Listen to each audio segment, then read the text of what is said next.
This novel's story goes like this. One day the world undergoes a great upheaval. Suddenly towers and dungeons appears and monsters comes out of it, making the world fall in chaos as the monsters starts attacking humans. The peninsula of Korea was hit especially hard. It was notorious for the endless spawning of towers and dungeons. And the monster attacks were also stronger than any other country. It was complete hell. But only in dark can a brilliant light be born, as the lightning strikes the attacking monster. The parent and her kid looks in relief as a hand is forwarded towards them. And the light in this novel were called heroes.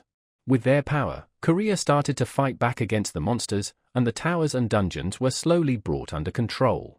Companies started using the cataclysm as an economic opportunity and started to recover from the situation. And as the time passed, together with the heroes, South Korea became one of the world's top superpowers. It became a country where heroes from all over the world gathered. And to combat the increasing monsters and dungeons, it created the world's best hero training center with the top magic and magic engineering technology, which was called Cube. Heroes from all over the world gathered in Cube, beating the intense competition. There also exists a main character in this world to save the world, and also a rival to contest with him. Up until now, it was an overview of this world, and the reason I know it because this world wasn't made by a god, it was made by me, the author. However, there is a problem. We see an announcer calling out the first-place cadet of the first year, Kim Soo-ho. The world which our author wrote starts to unfold right before his eyes. Seeing Kim Soo-ho's face, he gets sure that it must be the world which he wrote. He starts to wonder how all of it happened, but he is suddenly overwhelmed by the comments of everyone around him about Kim Soo-ho. He notes that he can hear everyone talking from afar, as above the stadium, someone is praising their lineup of cadets for this year, calling them outstanding. Especially Kim Soo-ho, as he is just 17 years old. Kim Soo-ho is also the main character of this novel. The one who will lead this chaotic world, which will be controlled by either a monster or a hero, and he has a hero's kind and righteous heart. Also a special secret that he never reveals to anyone. The author notes about one other guy coming up in the second place. It's a white-haired, golden-eyes dude, Shin Jong-hak. He is also the Jinsung Corporation's fourth-generation owner, and he also has the potential that could match the main character, but he is a villain in this novel. As in the future, his inferiority complex towards Kim Soo-ho will turn him towards evil and they would oppose each other like light and shadow. Seeing them two standing over there like this, our author is once again sure that this the novel's world. But then he starts to wonder about his own identity. If he is someone in his novel, he should have a name. Suddenly someone taps on his shoulder asking him to not space out, and he calls out his name as Chun-dong. Though as his face, we see a question mark. He asks the other kid if he called him, which he did as who else is named Kim Chun-dong here. Hearing that name, he gets shocked and wonders if someone was there from this name in his novel. Since he doesn't remember anything about him, he wonders if seeing his face could make him remember something, but he is only able to see a question mark, which freaks him out and surprises him as well. As this was the point he realized that he was turned into a character he never wrote about once. No set appearance, an old-styled name, and a faint existence, with no one paying attention to him as he has no face. And even in Cube, he is the ordinary out of ordinary, a character that won't even interact with the main characters. A character just to fill up the audience seats. He is a novel's extra, a speck of dust in the novel. One day he received an email, which he wondered what it could be about. We see it's a remake offer for his novel, and learn that our MC has put his novel, The Returned Hero, on hold due to falling into a slump for the past half year. He finds the person behind the email odd due to wanting a remake of something that's been put on pause. He stares silently at the email and decides to reply, because of the guilt he felt for putting it on pause and because he thought it was a request from some weird fan. But that response became the cause of it all. Back to the present, our MC washes his face, as he is finally getting used to it after 2 whole weeks. And for this whole 2 weeks, he has been wearing this face with question mark, and realizes that it's in fact not a dream. This world is also from the novel he wrote, and Kim Chun-dong that he possessed is one of the many extras in the novel. He also tried to find out who put him in this world and why, using all sorts of methods, but in the end, he did not got any answer. Now due to which, perhaps he has to stay in this world for a while. And if this world continues until he stopped writing, it would be about 10 years. Realizing that, he gets scared thinking that he would be stuck in this world for 10 years while mingling with a bunch of teenagers. And he really does not want to get stuck in a suspended novel, as he has a life outside as well. He calms himself down and tries to think of a way back home. The only one he can think for now is to catch up with the main story, and to hold on until the middle of the story, after which he stopped writing. And for now he decides to simply endure in this world of a novel. And to do that, he has to attend this school, Cube. It's a man-made island located near the East Sea, including the future hero cadets. About 50,000 people reside here. It's a modern city concentrated with the world's magic and industry skills and talent, and its existence is why Korea is considered a superpower. It's the heart of the city, and as well as the main stage of his novel. We see him arriving at a huge building, which is the Hero Training Center of Cube. Out of all the students training to be heroes with their special skills, called gifts, only the top of the elites are qualified to become Cube's cadets. And the body he possessed is also a Cube cadet, though he does not know what kind of skills it possess, but assumes it to be something as he was able to enroll into Cube with it. And whatever it might be, he hopes that it's something useful for surviving in this scary school. He enters his class, which is Class Veritas, the center of the Cube arc. The good and the evil characters, the supporter and the rival, and the main protagonist of the story, all of them are here. All of these characters will form cliques soon, which will become a cause for many things.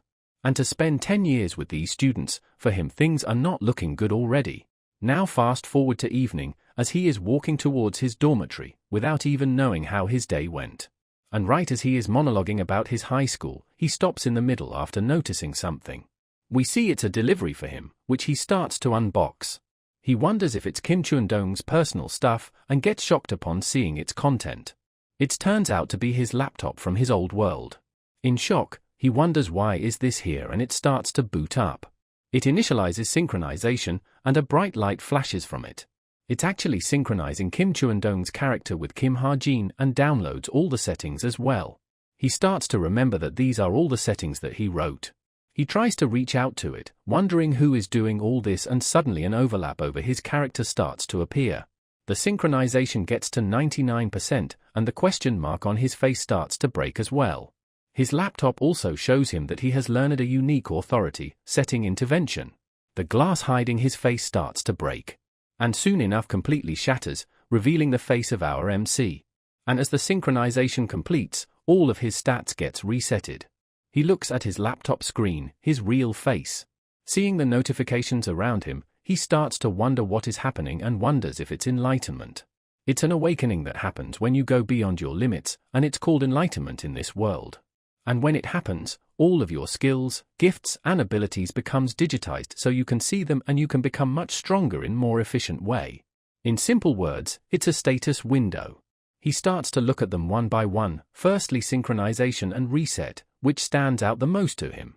Though he is not sure what it means, but due to he got his face back from a question mark, and compared to Chun-dong's abilities, he is very weak, but instead he got points. And the next thing that caught his eye was setting intervention, which he wonders about.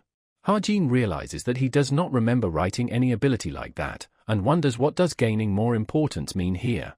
Suddenly, he realizes that perhaps it means that he needs to become more important in this novel. And the reason for why they gave him this notebook and strange ability is because he has to interfere in this world's main story. Just as he is trying to dismiss it all as bullshit, another notification pops up, this time about some undisclosed information. He gets pissed, knowing that if he wants to find a clue to return to his original world, he needs to be obedient and intervene as told. He calms down and sits down, as even if he don't do anything and wait until the novel finishes, there is no guarantee that he would return to his original world.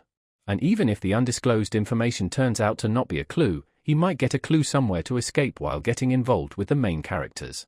And if he wants to do that, he needs to get stronger to endure the main story. In his novel, the concept of leveling up does not exist. You cannot increase stats as you like, so the only methods is points, a very valuable commodity. And to use them most efficiently, he decides to invest in luck. Luck is not limited to probability of finding an unknown reward in dungeon, earning money, bonus stats, interpersonal relationship. It's a scam-like effect that takes effect throughout daily life. And invariable stats like luck cannot be raised with points, but it might be possible to convert his points to SP. As such, he gives it a shot and invests the SP in luck. And right after that, he gets a notification that a mysterious luck is in effect. And such the effect applies to the luck stat itself and increases it by 0.1%. And since the protagonist, Kim Soo-ho's magic power is around 9.0, Ha-jin thinks that he has pulled off something amazing. He decides to invest rest of the SP into perseverance, since he would need it to endure the boot camp training. And due to his high luck, his perseverance also gets a bonus increase. Suddenly he is met with a warning, stating that from now on invariable stats cannot be modified with SP. Ha-jin gets annoyed and calls it quite petty, though he somewhat guessed that tricks would have its limits, but he is thankful that he was able to at least modify luck and perseverance. He suddenly remembers that he also had another 10,000 SP from novice consideration. He starts to think on where to use that as well, but ends up putting it on hold and think it through a bit more before using it. Now in the classroom, the professor commends everyone for the morning training and introduces himself. He introduces himself as Kim Soo-hyuk. He would be in charge of them for the next year. Ha-jin notes, ranking points, 3850, world ranking, 9737, an upper intermediate grade 5 according to the association's classification. Professor Soo-hyuk gets straight to the point. He warns them that Cube is not as fun as they think. The absolute indicator here are their grades. Without them they will fall behind, and statistically less than half of Cube cadets will graduate without being paid. And as this institution trains heroes, they will judge them through a precise and strict criteria. He then orders everyone to follow him, as the first schedule is deciding their main weapon. He puts his hand over the lock and a gate opens. We see they have arrived at some kind of armory with bunch of different types of weapons to choose from. As they all are frozen in awe, the professor yells at them to hurry up and choose a weapon that they would like to use. And once they have chosen their main weapon, they won't be able to change it for the next 6 months, as such they should be careful in choosing them. We see bunch of students choosing their weapons such as bows, rapier, etc. Ha-jin observes that the main characters have chosen their weapons without any problems and realizes that it's his turn now. And since his current stats are not enough to wield weapons used by cadets, he has to be careful in choosing. And if he raises his stats to wield these weapons from now on, it would decrease the efficiency of his investments, so the weapons that he is able to use will have a few conditions. He looks for a weapon that he already wielded in his original world and something that he would be able to adapt to the quickest. And as he chooses his weapon, a student notices it. Everyone starts commenting that if he is picking that for real, and the professor is also shocked upon noticing it. He confirms with Ha-jin if this is really his weapon choice. Everyone starts to stare at Ha-jin, and the professor asks that he recalls he used a sword at the military academy. He simply replies that he decided to switch. The professor simply agrees while saying that a cadet makes all the choices at Cube. Whether it's a good decision or not, a cadet must take all the responsibility for it. Though hearing all that, he is not fazed in his decision. He starts hearing everyone mocking him for picking that weapon. But Ha-jin explains that even in this world this weapon is good, at least for those who cannot use magic. The bullets often used in this world are called magic bullets, because they are infused with mana. They have much more power than a metal bullet. However, even these merits, the main reason people neglect these weapons is because they have clear limits. The first reason is that no matter how strong the wielder is, the damage it can do is fixed. The second reason is, guns have shallow origins and barely any history to them. This world is made up of legends and mythology. The artifacts from the legends and myths actually exists, and the deeper the origin, the higher the weapon grade is. That is why the cadets favor old, prehistoric weapons over modern weapons, that trust their own skills instead of relying on magic bullets. Even if they hit their limit, they borrow the power from the armament to go one step higher. Though for Ha-jin, he thinks that it all has nothing to do with him. He does not consider himself some main character, he has never touched a sword either, so he won't be a match for other cadets. Choosing this weapon might not be too bad of a choice for him. He can use it immediately, and just by using it, he can gain SP from standing out. And since he has chosen his weapon, it's time to get his gift. It is an ability that could very well be called a superpower. Usually, only one gift is given to a person, but there are few exceptions. The holder of a gift that has yet to be manifested, and the one that has already manifested the sword-sent gift, Kim Soo-ho. Soo-ho, upon noticing Naeun, asks if she is here to train as well. She replies, why else would she be here, but Soo-ho asked since there aren't many people here after classes. And upon seeing her, Soo-ho also remembers that there is another sharpshooter in their class, hearing which, she realizes it's Ha-jin, on whom for some reason she is annoyed as well, prompting Soo-ho to ask her on why is she making such a face. She replies she cannot call him a sharpshooter as he can barely shoot a range of 1 kilometer, and she assumes that he has given up on becoming a hero, and if he drops out in the middle so it won't go on his records, so he must be stalling. Hearing all that, Suho tells her to not say such stuff like that easily. Naeun gets confused by it and Suho is standing and smiling nicely. She shouts at him to not nag at her and he apologizes. She tells him to leave if he is not here to train. Outside, Harjin seems to be listening into their conversation, wondering if someone was talking about him. Fast forward, he is again in front of his laptop, thinking that since Kim Suho was able to become the greatest hero with just one gift, it would mean gifts are really important, and the first gift writing gives 10,000 SP, which he cannot miss. He first writes a simple gift, which consumes his 10,000 SP. The gift also edits itself on its own, which surprises him. And it's usable on all ranged weapons, meaning not just firearms, but bows as well. It's also a growth-type gift. It may be bad right now, but it can be raised, making it much better in the long run. As such, he decides to go with it. With that, he feels ready, as now he has to survive with this gift from now on until the main story ends. Now, next day in class, the teacher is explaining about the towers and dungeons. While Harjin is thinking how few lines he scribbled without much care has ended up in a textbook, and if others knew about it, they would shed tears of blood, but for him he is breezing through the lecture thanks to his observation and reading gift. As its name states, he can observe everyone in his field of vision, and can also read the settings chronological timeline on his laptop without any intermediary. Naeun is sitting all quietly through the class, and the teacher finally ends her lecture. And just as she leaves, she throws a tantrum of not being able to show any practical skills and only reading theory all the time.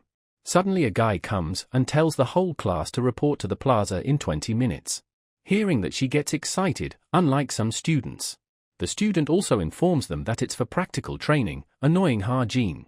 Since everyone knows on what type of content this class will cover, the professor moves on with announcing the teams first. Each will have 4 members, 2 warriors, 1 sharpshooter, and 1 supporter.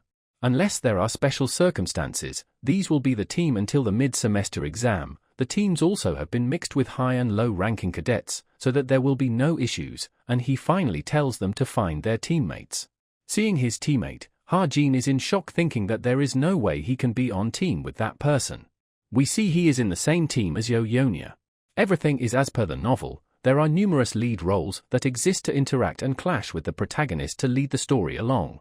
But among those lead roles, Yeonya is definitely special. She is the top favorite to succeed Korea's top guild, Essence of Straight, and also a successor of the reputable Yu family. In the first half of the novel, she clashes with Kim Suho, but eventually she becomes influenced by him and becomes a strong supporter. Which makes connecting with Yeonya very important, as he can get more SP as he become more involved in the story. Hence, Harjin decides to make sure to grab Yeonya's attention during today's training. The rest of the team greets Yeonya, Jin Hosung, and Hazuki. Yeonya is annoyed and thinks of the dialogue choices in her mind, and decides to greet them gently and talks very formally with them, making them feel weird since they are the same age. Yeonya looks for the last member, and Harjin comes along while calling himself out. She asks for his introductions, and Harjin knows that she hates people who aren't confident. But suddenly the other members jump on him, asking about the weapon that he chooses, while informing him that he is famous within first year for choosing that kind of weapon. The professor comes behind him, asking if they really free enough to be chit-chatting here. They get scared, and the professor tells everyone that the coordinates of the monsters that each team will fight has been sent to their smartwatch and orders them to move quickly. Harjin teams arrive at some beach location as they are making a run towards the ocean. Yeonya tells them to get ready as they will be arriving soon. As they are talking about the monsters' information, Harjin is running behind them and is already tired. And even though he is sure that his stamina stats are above average, all he can do is just keep on their tail, making him start to wonder if this is the average standard of a cube cadet. They finally stop as Yeonya states that they have reached. It's the training zone of the 8th coast. And the monster that appears here, Black Hump Octopus. And as it appears, Yeonya immediately starts their strategy meeting. The low intermediate grade monster, Black Hump Octopus, the main body's attack power is not very strong, but the problem is the humps on his head. When it detects danger, it shoots out baby octopuses from its hump to attack its enemies. Not only does it shoot out dozens of blood-sucking octopuses in one go, each baby is very dangerous because it can turn normal humans into mummies in a second. Hosung adds that once the battle starts, they should prioritize the throng of baby octopuses first then, and since there are dozens of them and needs to be taken care of quickly, Hazuki suggests Hajin, since he is the sharpshooter. But Yonya replies that she will handle them, and orders the warrior to stand back and preserve their magic power, since they need to cut down the black hump octopus in one hit because it has strong regeneration abilities. Hajin is a bit surprised and assumes that perhaps she is trying to exclude him from the training. She starts to leave while asking if everyone is ready. And without listening to Hajin, she commands to begin the operation, which annoys him. The octopus completely destroys the boat. And Hosung is on land trying to attract his attention towards him. As the first thing they need to do is to lure him to the shore. The octopus notices him and goes underwater and rushes towards him. And as it surfaces back up, Hosung starts running, while Hazuki and Hajin gets ready to attack. And at last Yonya also appears with her main weapon, a whip. The octopus starts attacking with his hump and launches baby octopuses onto them. Hosung starts sweating, noting that it has already started exploding.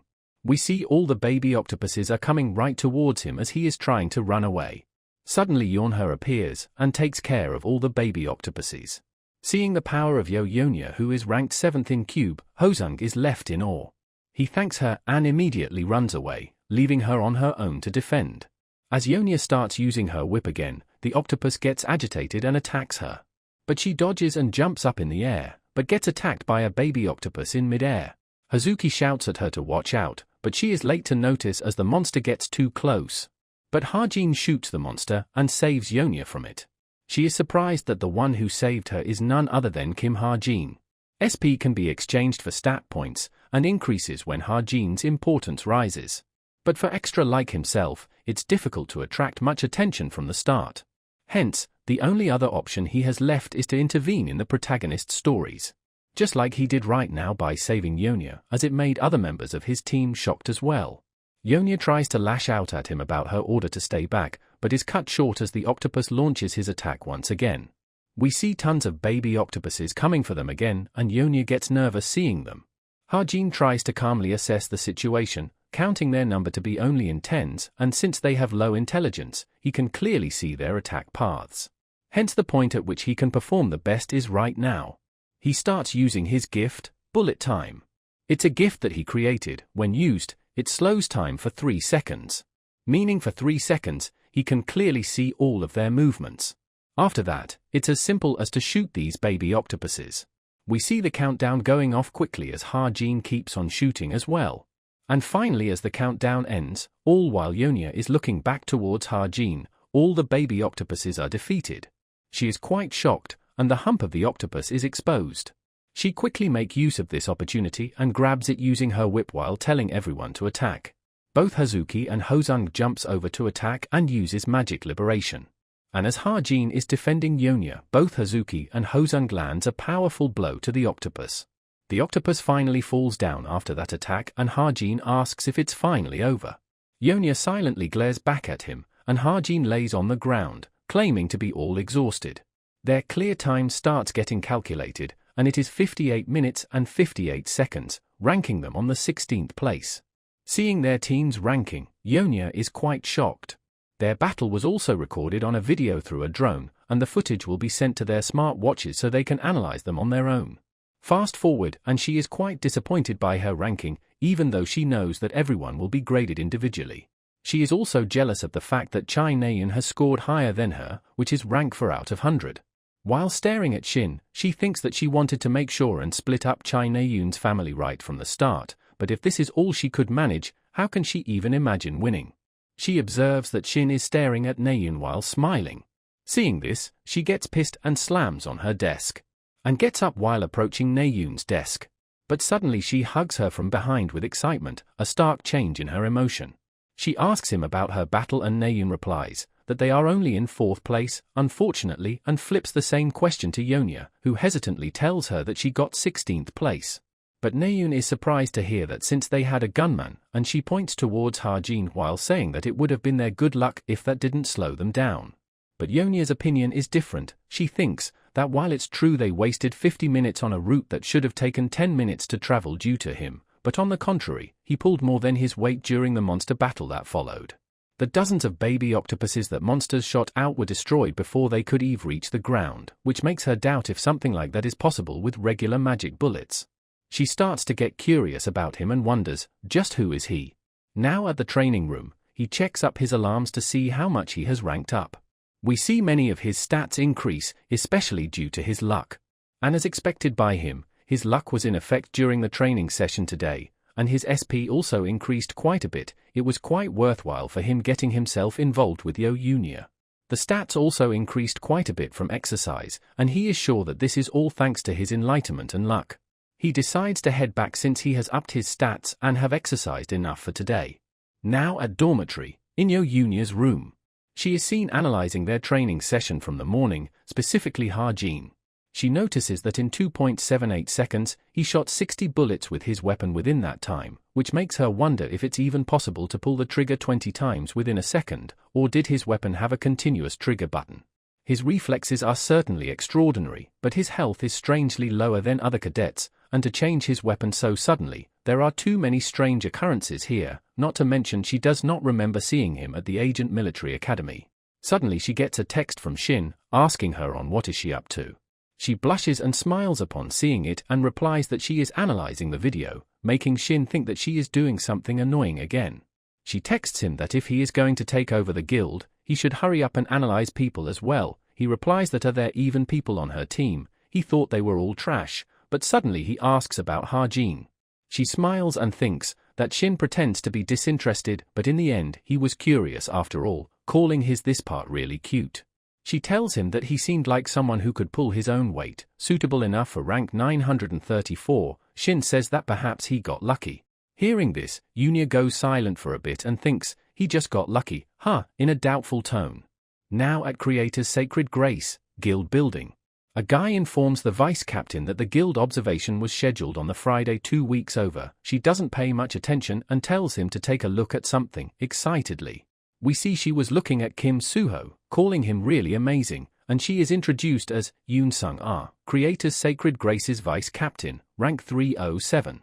Looking at his movements, she calls them fluid as water and swordsmanship that does not resemble anything else that exists. It's almost as if he is dancing. Not to mention the extraordinary cutting force, almost as if he is cutting through both the monsters and space itself. Essence of the straight, desolate moon, Frost Sanctuary, she can understand why all the top guilds of Seoul wants him. She also excitedly claims that she wants to bring him here, no matter what it takes. She then moves on to the next cadet, Kim Ha-Jin, and suddenly she notices something. She is quite surprised seeing him use that weapon. Her assistant comments that there were stories about him in the guild communities briefly, and thanks to him being on the same team as Yo-Unia, many people have watched this video. He used a weapon that was not automated and shot 60 bullets in 3 seconds, 59 of those bullets hit their target. Even if he were to pull the trigger on reflex, his weapon shouldn't have been able to handle it. Because of the eccentric talent of Kim Ha-Jin that was showcased through such a weapon, internally they are calling him unorthodox. And he has also changed his weapon from a sword to this as soon as he came to Cube, and Sung-ah states that it's enlightenment. It's a phenomenon in which a person realizes their talent. You do not know what talent you possess prior to being enlightened. Because of this, there are rare occasions when people would change their weapons since it would not correspond to their talent. But if such an instance were to occur, it regresses their career by at least 3 years. The Agent Military Academy highly encourages cadets to use a variety of weapons. And to think he got enlightened at 17, it's quite quick, though he does not seem that attractive as it's only limited to that weapon. But she decides to check him out regardless and asks if there are free scouts available, and her assistant replies, there aren't any, since the current leader is so extraordinary that everyone is at their limits. Hence, she decides to leave him be for the time being, since if he is a pearl in the mud, he would surely shine on his own, and they will know if the title of unorthodox is too much for him or not. Soon enough, they will. Now at Wednesday, we see Kim Suho is fighting some random guy. We learn that it's the day for anti-personnel training. This training progresses in groups of 2. All of trainees utilizes training weapons, so it's easier to judge and lessens the pain felt. Suddenly someone shouts out Ha-Jin's name in anger. We see it's the instructor, as Ha-Jin is crying about being the only one who has to go up against an instructor. She explains that it's because the training for firearm has yet to be finished. Using a real weapon in anti-personnel training can lead to serious injuries, and so, just for him, she will face him, and Ha-jin starts crying that he cannot do this anymore and tries to surrender. She forms a fist while saying that there is no surrendering in real life and tells him to raise his guard. As she punches down, Ha-jin is able to avoid it. She is quite surprised by it, and while Ha-jin seems nervous, she once again tries to punch him, but he dodges by leaning backwards a bit. She notices that even though his posture is trash, he is still following her attacks with his eyes. 1,000-mile eyes. With this skill, you can see far away, and you can vaguely predict your target's movements. Though of course, this skill simply shows him, he still has to do the actual dodging himself. Students around mocks him by saying that he looks obnoxious by jumping around like that. As he notices them laughing at him, his SP increases, making him wonder if being indulgent more efficient. Fast forward as the training finishes, he grabs a can of soda for himself. As he turns around, he notices Yo-Yunya passing from behind. She silently gazes at him with a disgusting look. As she leaves, he starts to think, even though he was the one who wrote her, her personality is still, and suddenly he gets an idea, and decides to check it out. He calls her out, and throws her a can of cola. She asks him if he is picking a fight, but he replies, he was carried hard in their last fight, so he is giving her this in hopes of getting along. Though it's actually a test, if being indulgent to the extras was enough to gain him 40 SP, how much would he gain if he had a conversation with a member of the main cast? She replies that she is good without it, he can drink it himself, and throws it back towards him. She also tells him to not speak casually to her without her permission, giving him his first warning. As she leaves, Ha-jin does not say anything. Now while walking, she feels that the weight of her bag is off. She opens it up and sees the can that she threw back to Ha-jin. Due to his, she gets pissed and calls Ha-jin an idiot. In anger, she tries to throw it in the dustbin, but stops and puts it right back in her bag while saying, the cola has no sins. We see Ha-jin is observing her from up above. He explains that she loves junk food such as cola, ramen, and hamburgers, but because of her reputation, she was unable to purchase these foods herself. That was her character settings. He notes that even if he pokes at the character's setting that no one knows about, if it ends up in a short conversation, he cannot earn much SP, and of course he has to squeeze himself into the main story. And he realizes that the next part of the story to start will be that. The Jin attack on the National Weapon Museum. Jin, they are the people who made a contract with the devil. The Jins who exchanged their souls for great power have become the hands for the devil's work and have spread about. This incident occurs with the motivation of assassination of a certain individual at the National Weapon Museum. However, the Jins are foiled by the main cast, who were coincidentally there looking at the exhibits. The main character, Kim Suho, gains the interest of some of the main cast due to this episode. Not only two of the main cast, Kim Suho and Chai Naeun, show up, but since it's still near the beginning, the Jin is not even that dangerous. As such, he notes that he can slip himself into this episode. As he is starting to think for a way to slip into the museum, a teacher catches him standing around and asks him why has he not returned to the dorms as the daily lessons are over. As such, he puts away his laptop to go. Suddenly his laptop starts to act weird and he gets an email from someone.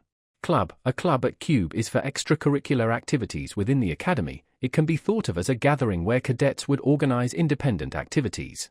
Academic martial arts, experimental learning hobbies. There are over 100 unique clubs within the Cube.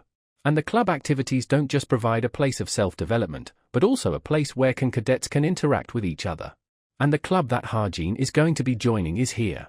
The president of the travel club, Healing Rain, Oh Han-hyun, thanks everyone for joining their travel club. And among their new club members this year, they have a lot of incredible people. And when he received these applications, he could not believe that it was true. He then again introduces his travel club. Their objective is to rest. They would use the portal once or twice each month to travel outside of Cube. And for today's orientation, they would be going to somewhere close. And that place is Seoul. A free and easy trip to Seoul in group of 2, which is just like Ha-jin wrote in his novel. And for today his objective is the start of the first main arc, the Seoul Weapon Museum. Once he goes there with the lead roles, he plans to slightly intervene in the main story. The president tells them to draw lots, about which Ha-jin wonders if that's how it was in the original novel, though either ways he plans to move separately. And as Yunya draws lot, it turns out to be Kim Ha-jin, and they both look at each other with a no shit expression. She asks to move separately with him. And Ha-jin agrees to it as well, and while leaving she stops in the middle to tell him something. It's that he should not talk to her casually, giving him his second and last warning. Now at the National Weapons Museum, it has the largest exhibition hall of weapon replicas in Korea.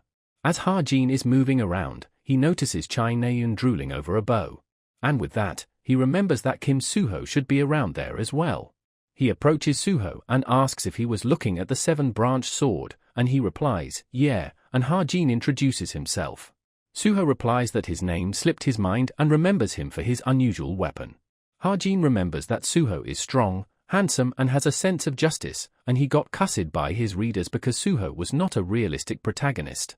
Soo-ho asks him if Ha-jin would like to go and see a firearm exhibition together with him. But Ha-jin tells him that they won't have time for that. Suddenly the building starts to shake and the warning alarm goes off. It informs the civilians that monsters have appeared right outside the museum, and their faces starts to turn into despair. It creates a panic and everyone gets in rush to leave the place as quickly as possible. Suddenly we see Na-eun breaking the glass for the bow. Seeing which, everyone is surprised and nervous. She tells everyone to calm down, as the museum's reserve hero will be arriving here soon. And if they head out right now, they would just become food for the monsters, and as she picks the bow, alarm starts to ring about glass wall being broken and item being stolen. And this all causes the barricades to come down and lock everyone inside. Na-eun tells Soo-ho to hurry up and get a weapon for himself, since they would need to stand guard until the hero gets here. Suddenly she notices someone coming. The person is emitting dark red aura and Na-eun prepares her weapon. It's the Jin, who notices that people are inside already. Ha-jin explains that it's the demonic human, dog of Lucius, a villain that will become the foundation for the protagonist's growth.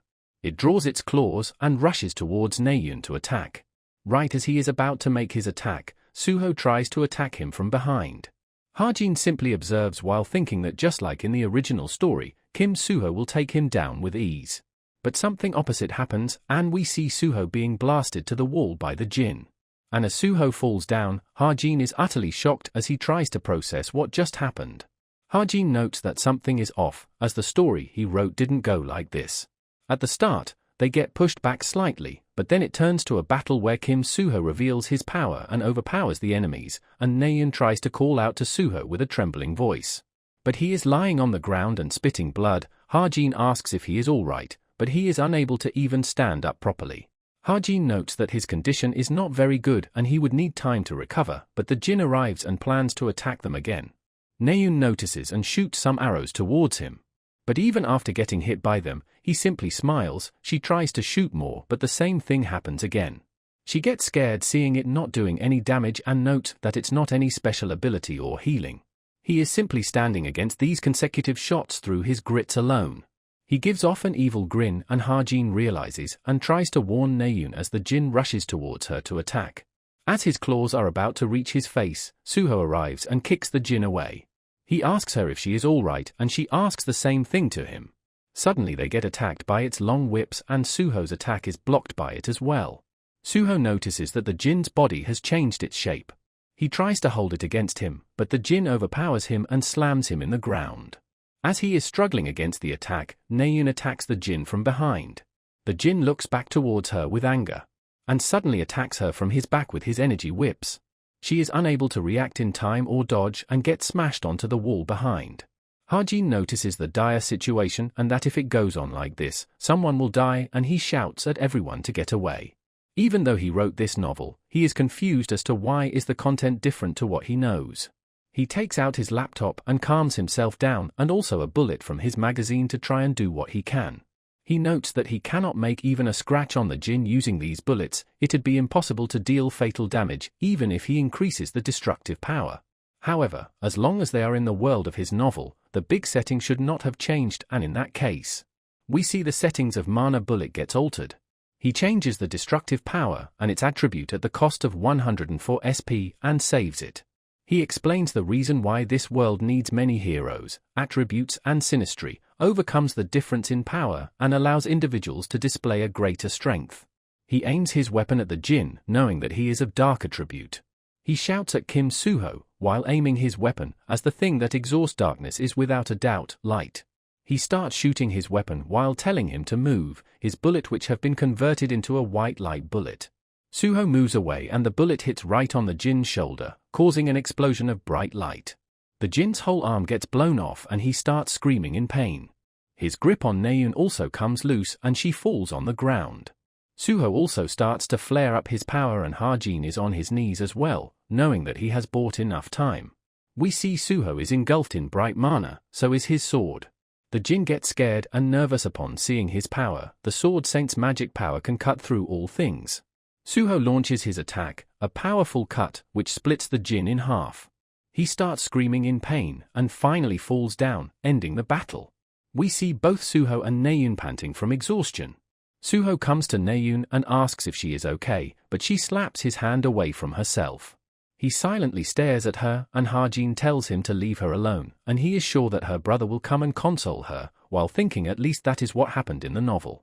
But much to his surprise, we see their reaction is filled with shock and despair upon hearing that.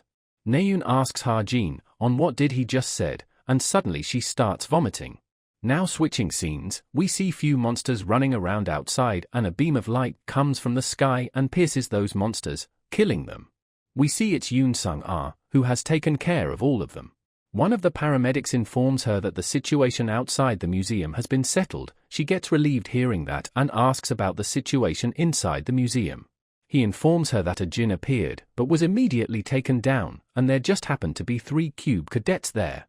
She commends them and asks for their name. He replies it was Chai Naeun, Kim Suho, and before listening the last one, she runs off. She gets excited upon getting the chance to meet with Kim Suho in a place like this. On the way there, she sees Hajin, calling it perfect timing. She suddenly gets up close to him and greets him. She tries to ask for Kim Suho, but he informs her that Kim Suho is inside before she could even ask. As she is leaving, she suddenly realizes something. It's the fact that he knew beforehand that she was looking for Kim Suho. Hajin opens his laptop outside, as the appearance of Yoon Sung-ah scared him, wondering if this situation is connected to the story changing. He tries to first get things straight. A foreign character named Kim Hajin has become involved, but his importance is insignificant. So far things have progressed without issue, so he considers himself not important enough to influence the story, though suddenly he realizes something important. Something that he completely forgot about. The fact that this novel has a co-author, and this world is the remake version of the novel he wrote. If this world is based on what was written by the person who wrote the email, it makes sense that things that he has not predicted will occur as well. And if that turns out to be the case, it's possible that the predictions he made based on his novel are now useless. Suddenly his laptop screen starts to light up. We see he has gotten a message, one flaw. It says, the protagonist and the characters around him never encounter danger. And if it continues, there is a risk that the readers will tire of such boring repetition. And therefore, from now on, enemy levels will be increased, even if it results in chaos, reading which leaves Hajin in shock. Fast forward, and it gets evening, and the instructor calls out to Hajin, saying that he has already heard the gist of what happened, and he would ask for specifics later. For now they can head home. Suho asks about Naeun and he replies that she is sick and left with her family, hence they should return now as well. As the instructor leaves, Suho calls out to Hajin. He questions him on why did he say something like that to Naeun back at the museum. Hajin gets confused and Suho clarifies that it's what he said about her brother. And right as he is about to say something about her brother, he gets another email, a point of criticism. He changes his answer and asks about Naeun's brother, and Suho asks if he is pretending to not know about him, but Hajin replies that he really does not, which annoys Suho, and such he leaves the talk for later. Now fast forward and Hajin checks on his laptop about Naeun and her relations and all the other information, though he is unable to see anything new and everything is still according to his setting. Suddenly he notices something in one of the news articles. We see her brother got into a coma due to the Operation Fires Park. Hajin is shocked upon learning that, and wonders just what is this. It was the first opportunity that the main character's assistant, Chai Jin-yoon, received his laurels with, and Chai Naeun, who was 13 at the time, was extremely proud of her brother, who had become a hero. At least that's what he set up. Suddenly he gets another message. It's a notice that the message will be provided once Hajin recognizes the modified settings. In the original work, he was the Chai Naeun's reliable brother and Kim Suho's assistant. However, we see a scene where Jin-yoon is lying on the ground with blood splattered all over him. It was deemed that the main character had too many assistants, hence the settings has been changed to the words below instead. A point of change, for years ago, Chai Jin-yoon, after being appointed as a hero, got into an accident and received Demon's brand and has become a demon seed. And seeing this change leaves Ha-jin in shock and speechless. Now switching scenes, we see news playing about the museum incident and how the vice leader of Essence of Straight took care of the monsters, but it gets turned off by someone in the middle. We see it's Naeun, who is sitting all depressed in the hospital. His father comes rushing for her, while shouting her name, and she is surprised to see him as well. She asks him on why did he left his work, but to him she is much more important and hence he asks about her condition, to which she replies that she is fine. He tries to get her to do close examination, but she resists, while saying that there is nothing wrong, and asks him on why did he came all the way here. He replies it was simply because he was very worried for her, and she once again tells him that she is doing fine. She then calls him out to ask something. She asks if she can go see her brother once before she get discharged from the hospital. Seeing her face, he holds her hand and agrees to it. Demon seed, demon, the higher entity of jinns, can brand human to turn them into a demon seed. Humans that have turned into seeds enter an incubation period where they bud and blossom into strong demons. And in his settings, the incubation period was set up as 5 to 6 years, and half of the time has passed already. And now Ha-jin can only think of one solution to this convoluted situation. Quickly, as fast as possible, before the demon in Chai Jinyun's body wakes up. He needs to kill him. He wonders how, and who will be the one to do it. They cannot just leave it to anyone. No mercenary would accept a request to kill the 4th generation of a rich family, and because there are no indicators of a seed budding, it's impossible to suggest taking action against it. It would be impossible for Kim Soo-ho to defeat a fully blossomed demon. Even if the currently active heroes mobilized, a few of them will inevitably be sacrificed. That is why it cannot happen. All of those people need to become his strength in the later parts of the story. Which means, in the end. And we see Naeun calling out to her brother while telling him that she is here for him. On the other hand, Ha-jin decides that he needs to be the one to kill him. Naeun starts talking to her brother about the incident and how it was her first time seeing a jinn, and the fact that she almost died. She also starts to talk about Ha-jin but suddenly stops in the middle. She changes the topic by saying, "Let's not talk about that." Suddenly she gets informed that the visiting hours are over and she leaves while telling him that she will be back. As she is leaving, her expressions are quite grim. She starts to remember Ha-jin's words about her brother. And we see an angry and grim expression on her face as she targets Ha-jin. Now at Hero's Tower, in the file room. We see Yoon Sung-ah is looking at some files while being unauthorized and her assistant is freaking out in fear of being caught. She tells him that it's fine, she just needs to take a quick look at today's museum attack. At the scene, on the body of Jin, they found traces of light attribute mana, which means that one of the people who defeated the Jin can use light attribute. She gets fired up thinking about recruiting the person with the light attribute as they are very powerful against the Jin, and it freaks out her assistant. And she notes, since the Jin was hunted by 3 cadets, one of them must be the light attribute user, Kim Soo-ho and Chai Naeun. They are already keeping an eye on both of them. But Kim Ha-jin, ranked 934th, she has never heard of his name before. Now at the academy, Ha-jin has realized some things recently. It seems that other people cannot see his laptop, thanks to which he can check settings without worrying about the gazes of the characters. And after this realization, he has also added a certain function to his laptop.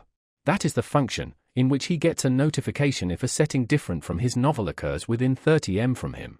This should be much more efficient rather than getting messages from co-author, and behind him someone calls Ha-jin out.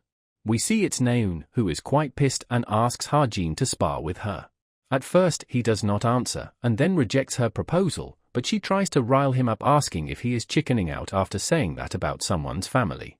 But he replies that he needs to be careful since they are live rounds. He does not want to get in trouble for injuring a classmate, and hearing which pisses Naeun off.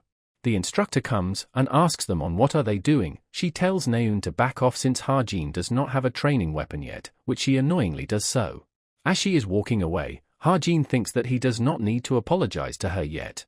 Since he has a primary goal, and he is working his ass off to become stronger so he can kill her older brother. And even if he improves their relationship right now, she would feel even more betrayed in the end. Switching scenes to another club room in the cube. We see the president of the club is introducing himself. The club's name is Truth and his name is Yoon Hyeon. Their club's main activities are monster analysis and raid strategy research, so they gather every week for discussion, and looking at his appearance, we see girls getting charmed by him. A handsome appearance, the ability to capture the audience. These are both abilities of a demon. The cube, which is an important stage at the early parts of the novel, sees various events like cadets' kidnappings and monster invasions. Yoon Hyun is the villain that leads those events. He is a djinn that has obtained the charm ability from the demon, Lilith. And his primary target and the reason for why Ha-jin joined this academic club is none other than Yo Yunya. As the first orientation, Hyun tells everyone to take it easy. He introduces the high intermediate monster, the mountain tyrant, which appeared with the outcall, hence he is a monster with almost 50-year history. Both in and out of cube, information regarding high-ranking monsters is very valuable, and information regarding their weak points is valued at millions of dollars. He then asks everyone to the weak points of the mountain tyrant and then specifically targets Yo Yunya, who replies that she does not know yet, and the president replies that it is the correct answer, since discussing like this is one of the joys of their club. He tells everyone to join the after-party if they want to have a discussion. Ha-jin asks Yunya if she is going to go there, but she ignores him and leaves. Ha-jin gets pissed and asks again, this time, formally. She replies that she is, as she might get some useful information. He then asks if she is going to share it with her guild's raid team. The guild, Essence of the Straight. 50 years ago, during the outcall, it was founded with Yo Yunya's family at the center. They are currently one of the major guilds that influence South Korea. Ha-jin tells her that he has heard the deputy guildmaster's pull is quite strong within the guild lately, to the point that she, the traditional inheritor, is threatened, which is why she is uncharacteristically going to the after-party to get information. Hearing all that, Yunya asks him to get to the point. He replies that he will tell her about it, the weak point of the high-ranking monster, Mountain Tyrant. She gets surprised upon hearing that, and he replies that she would need to rack up achievements if she wants to take over the guild in the future. He tells her that the blue emblem on its heel, if she attacks there, she can stop the Mountain Tyrant's movements. Though he is not giving it away for free, and since her guild operates the Essential Armory, he wants her to buy the Desert Eagle from them. She goes silent for a moment and asks the basis of his claim, and Ha-jin smirks with confidence and replies that he does not have one. She is left speechless on his reply and gets pissed while calling it a waste of time, and Ha-jin tells her that he promised that she is going to lose big time for not trusting him. He thinks if she decides to ignore him, the information worth millions will go to waste. Though if she believes him, he would end up with an powerful ally. Next day, she calls to his secretary and tells him to pass something to the raid team. It's that the blue emblem on its heel might be his weak point, so try to attack that, while blushing slightly, while Ha-jin states she would be an ally, who will one day be known as the Queen of Seoul.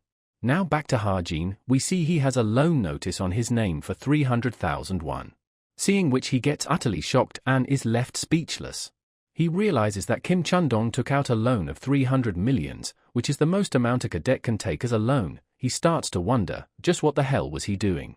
He then quickly checks his bank balance, which is only 3 million won. He realizes that at this rate, instead of going back to his world, he will die paying of debts for the rest of his life. He decides to first get money somehow now. Currently he knows two ways of making money. The first is stocks. Towers and dungeons still pop up everywhere in this world. Guilds were created to find and raid those. Treated similarly to other enterprises, a public guild stocks can be sold and bow on the stock market. And he already knows which guilds are going to make it big, but he does not have the money to invest, so it's not an option right now. Then the only option to remain is field hunting. It's the danger zone where monsters appear. Unlike towers and dungeons, the danger levels varies greatly, but you can immediately trade in the bodies of monsters for money. Though right now, his stats are only a little bit better than an average adult, which makes him wonder if he can go on field hunt at this level. Reinforcing training guns that he have right now would just be a waste of SP, as such he tries to think of some other way. Suddenly he gets a knock on his door, with a package for him from Yo Yunya. He gets confused and wonders what is it. As he opens the briefcase, he is left surprised with its content. Now fast forward, in Gangwon-do Wonju, field region. We see a receptionist thanking Ha-jin for using the portal, and Ha-jin notes that she is being super polite, right after he told her he is a cadet. He steps out of the portal station and into the city. And we get a clear view of a busy city street. The Gangwon-do region is a low-danger field. Foreigners are here everywhere all the time to hunt, hence it has been dubbed International Metropolis. We see few people are searching for party members and some other selling potions. Some are also selling news about a crazy man who is on a hunt, naked, and while walking he suddenly notices something. It's an agency, which makes him think that it would be more advantageous while selling if he had an agency, and wonders if he should just find some agent here. Suddenly someone approaches him from behind, asking if he is here to hunt monsters. Ha-jin asks him if he is an agent, to which he replies that he is, and he tries to give his card, but it falls, and Ha-jin notes that this guy is a bit clumsy. Upon looking at his card, Ha-jin gets surprised seeing his name, Park Soo-hyuk, the best agent representative in Korea, and the man who will become Kim Soo-ho's agent. Ha-jin is quite surprised upon meeting him at a place like this. And just like that, Ha-jin tells him that he would make contract with him, which surprises Park Soo-hyuk. Ha-jin notes that this world is still beginning, hence a lot of people have not found their value in the story yet. It would not do any harm to make connections early on, but he wonders if it's okay for him to take away Soo-ho's agent. Now at the field zone, Ha-jin asks him if it's okay for him to follow along. He tells Ha-jin to not worry and he leave him behind when it gets dangerous, making Ha-jin think that usually agents without cars wait outside of the field. Park Soo-hyuk notices the footprints of Hobo Goblin, which are easy to hunt and goes for about 300,000 to 400,000 won per head. But Ha-jin is not sure about it, as one magic bullet costs him around 200,000 won. A more expensive monsters would be better for his profits, and hence he points at another monster. We see it's some kind of boar, and Park Soo-hyuk confirms it's a steel boar. He informs Ha-jin that it cannot be defeated by his weapon, it won't pierce his outer skin, and Ha-jin replies, they will see about that. Soo-hyuk is quite surprised upon hearing that, and Ha-jin replies that his weapon is quite good. Thinking that it is a weapon that he received from Yunya, in exchange for information about that mountain tyrant. As such, we see him taking out his new weapon, Desert Eagle, high grade, steel attribute. Seeing which, Soo-hyuk freaks out, and Ha-jin has also added a certain setting to this weapon using SP. Soo-hyuk warns him again, that he is going to only agitate it further. But Ha-jin does not listen and takes his shot on the boar. We see the bullet piercing through the steel boar, leaving Soo-hyuk completely surprised. The boar also falls down in one single shot. We see the changes that Ha-jin made to his new weapon as well. And while standing over the cliff, Ha-jin calls his new weapon not bad. We see his Desert Eagle has a blue smoke coming out of its barrel. And after looking at its power, Soo-hyuk compliments the weapon and Ha-jin's amazing shooting ability as well, but Ha-jin replies that it's nothing special. Suddenly he takes another shot at something, scaring Soo-hyuk. And he asks what was it, and Ha-jin points that there was a black pelican over that cliff. Surprised, Soo-hyuk asks if he could really see that far. And Ha-jin replies that much distance is nothing more than a hand stretch away for him. Finishing up his work, Ha-jin starts heading back. Now it gets evening and we see both the corpse of the steel boar and the black pelican. Soo-hyuk states that despite only being two, they were extremely heavy, and Ha-jin asks if he would be able to carry it outside the field. Soo-hyuk replies that perhaps it would be better to just pay the dispatch cost and call 911, and he would also deposit the reward money to Ha-jin tomorrow. Hearing it all, Ha-jin thinks it's as expected of Soo-hyuk, knowing how to get things done. They shake each other's hands, and Soo-hyuk asks about his first hunt, and also asks what would Ha-jin spend his reward money on. Ha-jin gives a straightforward answer that it would be for stocks. Hearing which, Soo-hyuk is a bit shocked and confused.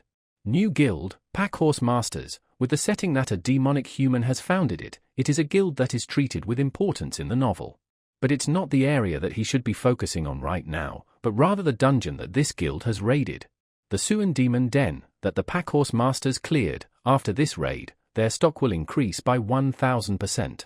It's a guaranteed profit just by buying it, an easy way to make money. Ha-jin looks for some other useful bits of info. Since the public forums does not have much info, he decides to check on some shady website, Violet Society.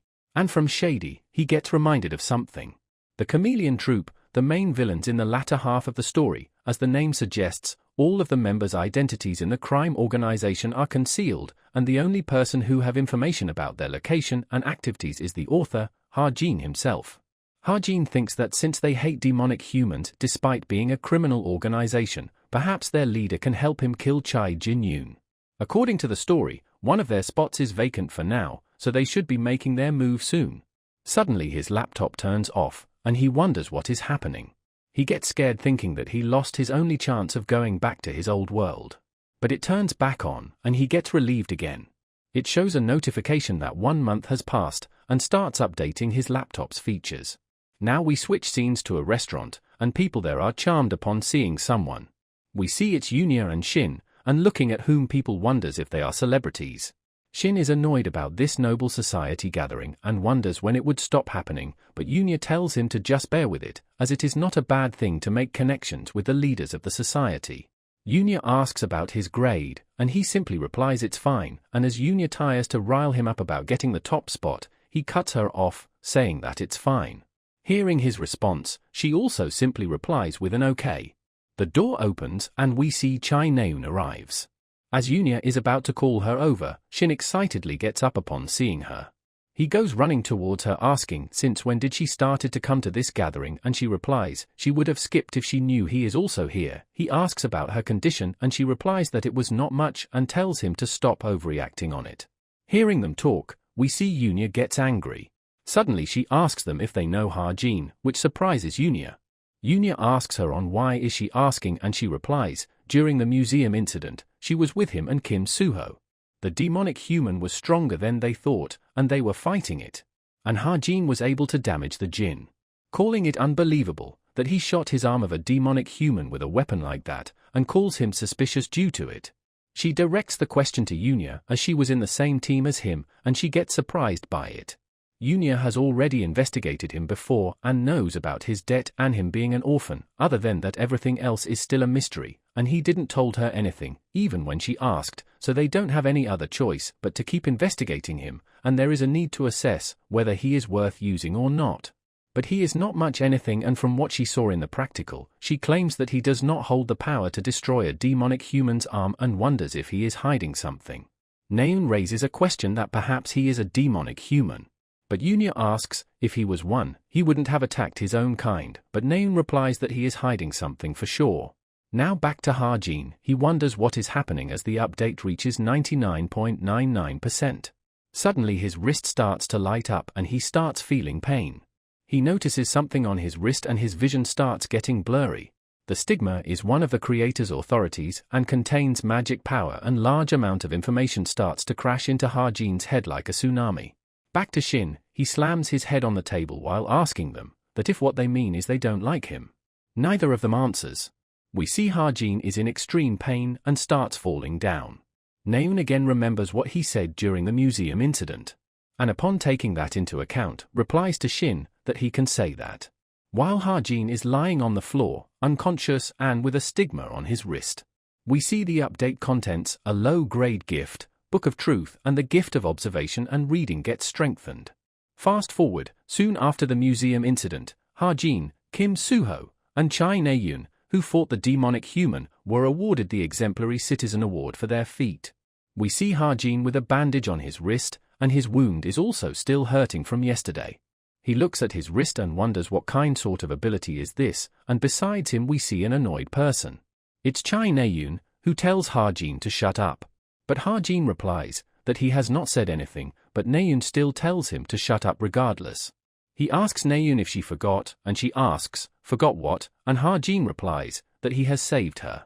She gets angry and start to argue, but Suho comes along and tells both of them to stop.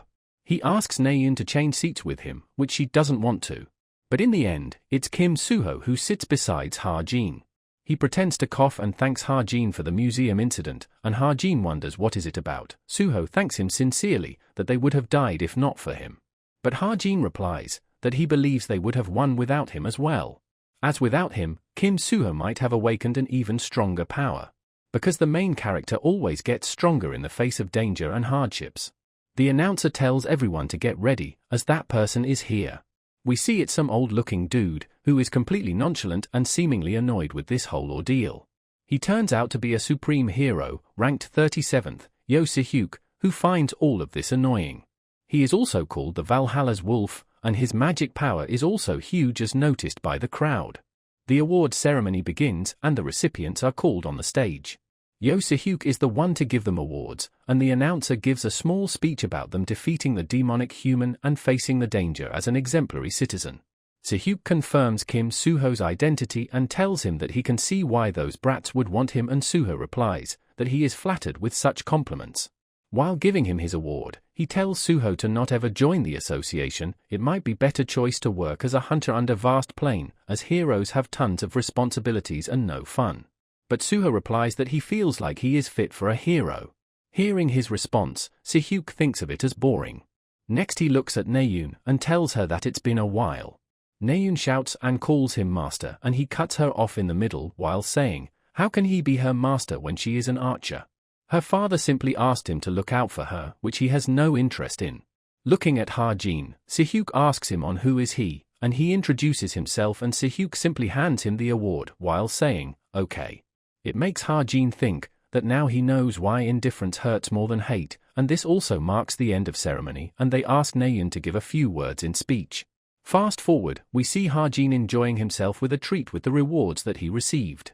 And with this, he plans to buy more stocks in Packhorse Masters, and for now he goes on to check the new updated features of his laptop.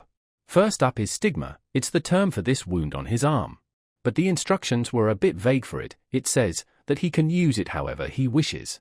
And as he says the words, as I wish, the stigma glows and starts to project itself. He quickly hides it back, as he is in public, and plans to check it once he is back in his room. Next up is laptop internet access, and clicking on it, he gets surprised. Upon seeing it, he realizes that it's the real deal. He notes that these are not just normal websites, and there are also websites that he has to pay in order to enter. Among them, the Violet Society is important. It's the most famous among non-public sites. It acts as a location that trades information, weapons, bounties, and requests. There is not a hero who has not interacted with the Violet Society. This is why the government leaves them be, even though they know of this underground economy. There is normally a huge entrance fees to access it, but he can easily sign up with just 200 SP. And right as he is signing up, someone arrives at his table. And it's Sung-ah. She asks Ha-jin if he knows who she is, and she was surprised upon seeing him disappear during the ceremony. She gives him her card, and there is a great significance in Yoon Sung-ah offering you her card. She tells Ha-jin that there is something she is curious about, and asks Ha-jin if she could ask him a question, and Ha-jin notes that this is the first step of Yoon Sung-ah's scouting. Ha-jin knows that Sung-ah seems kinder than anyone in the eyes of media, but her real personality is quite different. She throws away anyone who does not meet her expectations, even if she recruited them with much difficulty. She adheres to the law of the survival of the fittest like an animal in the wild. That's the kind of woman the vice captain of the nation's greatest guild, Yoon Sung-ah, is. And if he were to make connections with her right now, it would help him a lot later as the story develops. And as Sung-ah is about to ask her question, Ha-jin tells her no before she even completes, completely shutting her down by saying that he has nothing to tell her. She tells him that perhaps he is misunderstanding, but she is expressing her interest as Korea's #1 guild's vice captain, but Ha-jin replies that he appreciates the interest, but only if that interest is genuine. Ha-jin knows that she probably came after him after finding out that he used light attribute attack, but the interest she is showing right now is nothing more than curiosity. As such, he plans to reject her right now, so it becomes more than simple curiosity. Hence, Ha-jin gets up and leaves, leaving Sung-ah completely shocked and speechless. Now in his room, he starts testing his stigma, and tries to form its magic power in the form of a dagger. His stigma starts glowing, and a dagger is formed through it. He notices that he can use it simply by thinking about it. Magic power is a stat that greatly influences gifts and early learning. At first, Ha-jin thought he wouldn't be able to use it since he does not belong to this world, but it's a relief that he can use it like that at least. Now, the next ability to try out is the Book of Truth. As he says its name, the book gets invoked through his stigma. The book contains the truth. It will answer any question that Ha-jin's magic power permits. He gets quite surprised by his ability and asks a simple question about his height to test it, and it answers correctly. It also consumes 1 SP, and now Ha-jin realizes how to use it. Suddenly, his smartwatch starts glowing red. It's an emergency notice about a missing cadet Jin Ha-jong. Seeing this, Ha-jin wonders if it has begun. The second story arc, the Cube serial murder incident. 6 cadets go missing during the month that this plot progresses. Unable to find a trace of the culprit, the case becomes a mess, and as if to mock them, the number of missing person cases increases. This arc is especially important because the culprit's last target is Yo Yunya. It would be a huge problem for Ha-jin if the co-author's intervention risks the loss of the protagonist's supporters, just like in the museum, hence he decides it would better if he were to catch the culprit first. But if he intervened without thinking, the story might change. Hence, he simply decides to watch over for now. Now at the training room, Suho is tired and drinks a bottle of water. Suddenly a guy comes and asks Suho to look at something. We see few guys are trying to bully Ha-jin by not letting him train. They mock for not being able to lift that much of weight despite being a cadet, and blames him for shaming the entire cube. Suho gets angry and tries to intervene, but the guy stops him, telling him that it's no need to get involved. Suho calls out Seong-hun for his actions despite being a class president, and he replies that Ha-jin has pissed off Shin Jong-hak. It would be inconvenient if they get involved. And perhaps they're just acting. Besides, if that guy really destroyed a demonic human's arm, he would not let himself be bullied by those kinds of dudes. As Ha-jin tries to lift the weights and fail, everyone is surprised for his inability to lift even that much. Seeing that, Seong-hun calls him defeating the demonic human a luck, and Kim Suho then goes on to those bullies to defend Ha-jin, and everyone notices that, while Naeun is standing silently in the corner. Suddenly the instructor arrives, shouting at them for causing commotion during training hours. He tells everyone to get together, as the results from last time's quiz are out, and they can check it on the poster which he is putting up. They all starts to check their result, comparing and analyzing their scores. As for Ha-jin, we see he has secured first place, which makes sense for him as he cheated off the settings. Behind him, Rachel drops her rapier in shock. Rachel Elizabeth Louise, England's princess and cube standing at third place, other than that, whether it be big or small. She has never been out of first place in test results after starting school. And seeing her reaction towards it all makes Ha-jin worried and speechless. We see Rachel's butler and assistant congratulating her for being accepted into Cube, and for her Korean classes as well. She tells them it's okay, and she will make sure to meet their expectations. For the honor of England's royal family. Back to the present, she is depressed about losing first place, and apologizes to her family. And the instructor is praising Ha-jin for his answers on phenomenon realm analysis and telling all the cadets to be like him and learn from him. Rachel plans to shorten the gap between her and Ha-jin, but notes that phenomenon realm analysis is a difficult subject, hence it would be hard for her to do so before midterms. She starts to stare and observe Ha-jin in class, and starts wondering on how does he study. Back in his room, Ha-jin goes on a website called Information Center for Veritas. He plans to use the Book of Truth to answer questions and get some pocket money for himself while at it. The Book of Truth can give him information from anywhere, as long as his SP permits it. He won't get much profit since he does not have any credibility, but once the rumors spread, he will get more customers in no time. Hence, he registers as a seller on that website.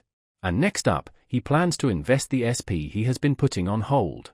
Since the start of the second main story, meaning Cube is not safe from demonic humans anymore. Setting interventions, Deadeye, he realizes that his current gifts are not enough to face the demonic humans. But he has gotten lots of SP, thanks to the bullying from Shin posse, so he plans to invest in survivability. And for now, he decides to upgrade his weapon. He adds a transformation feature to his weapon, from a handgun to sniper rifle. Seeing the changes, he wonders if he went overboard with it. It consumes 250 SP, and we see his Desert Eagle has transformed into a sniper rifle. He chuckles, knowing that he can surprise them, and transforms his Desert Eagle back to its original state. Next, he plans to write some arts. Unlike gifts that create supernatural phenomena using magic power, arts refer to polished physical techniques or talents. The most important skill for a sharpshooter to have for survival and assassinations is positioning, and such he tries to think of an art related to positioning. He ends up creating parkour, flexible and swift body movements, consuming 350 SP. He starts feeling its effect right away, knowing that it must have worked. His smartwatch suddenly lights up, and another notification for a missing person, Seungjin from the Universe class. Ha-jin knows it's the second victim, and everyone who were caught by the culprit before Yunia were murdered by the culprit. He wonders if it's really okay for him to just stand by and watch as people go missing, when he knows both the culprit and the next victim as well. We see he is very doubtful and nervous about his decision. Now next day in the morning, at the Cube Outdoor Training Hall. The instructor asks if everyone is here and that today's practical training will be special. The cave behind him is the culmination of magic engineering, artificial dungeon. monster puppets that imitates the real monsters inhabits this dungeon, and they will be experiencing a dungeon raid through exploring this artificial dungeon. He also tells them to not let their guard down thinking that it's just training. Because in this huge dungeon, they will begin a joint training of the Veritas and Discipline classes. The two teams from each of the classes will combine to make a bigger team, and he informs them to gather with their assigned team. Everyone gets with their team, and Ha-jin is in Team B with Yo Yunya, Jin Ho-sung, Hazuki, and from Discipline, Jaden, Kim Jin-yu, Oh Soo-jong, Lee Jin-sha. Ha-jin notes that there are many traps and mysteries in the artificial dungeon. Some of them will likely be a demonic humans trap, hence he has made some attribute bullets just in case, but wonders if they would be able to finish this training in one piece. Suddenly he gets warning that setting change has occurred. He notices it and that too, 3 of them. He tries to look around for the change, and wonders who is it and how did it happen. In Suho's team, Yona is yelling at Suho to gather around quickly and makes fun of him for looking like a breadstick. The notification appears that her personality has become more bad-tempered. Back in Ha-jin's team, Jaden holds Yunya's hand and introduces himself, by which she is disgusted by. In Naeun's team, there is a member from the hunting club, and Naeun tries to remember his name. He introduces himself as Sven. We see the notification of his mental state worsening, and the likelihood of being enraged by a demon pawn during the dungeon raid has dramatically increased. Seeing all these changes, Ha-jin realizes that it's a complete catastrophe. Ha-jin decides to take a closer look, noting there are 2 people here whom he needs to be careful of. One of them is Jaden. He acts strong around the weak, but is weak against the strong, a typical selfish narcissist. Although he is strong enough to be scouted by the essence of straight, he wonders what is up with his potential. Jaden introduces his teammates. From the left, Jinyu, Oh Soo-jong, Lee Jin-sha. Yunya also introduces her teammates, Jin Ho-sung, Hazuki, and takes Ha-jin's name wrong as Lee Ha-jin instead of Kim, which pisses him off. Ha-jin deduces that there is no need to know any more about Jaden, and moves on to his next target, Sven of Team 3, a government-funded international student, one of the Germans' top future heroes that has been on top of everything for his entire life.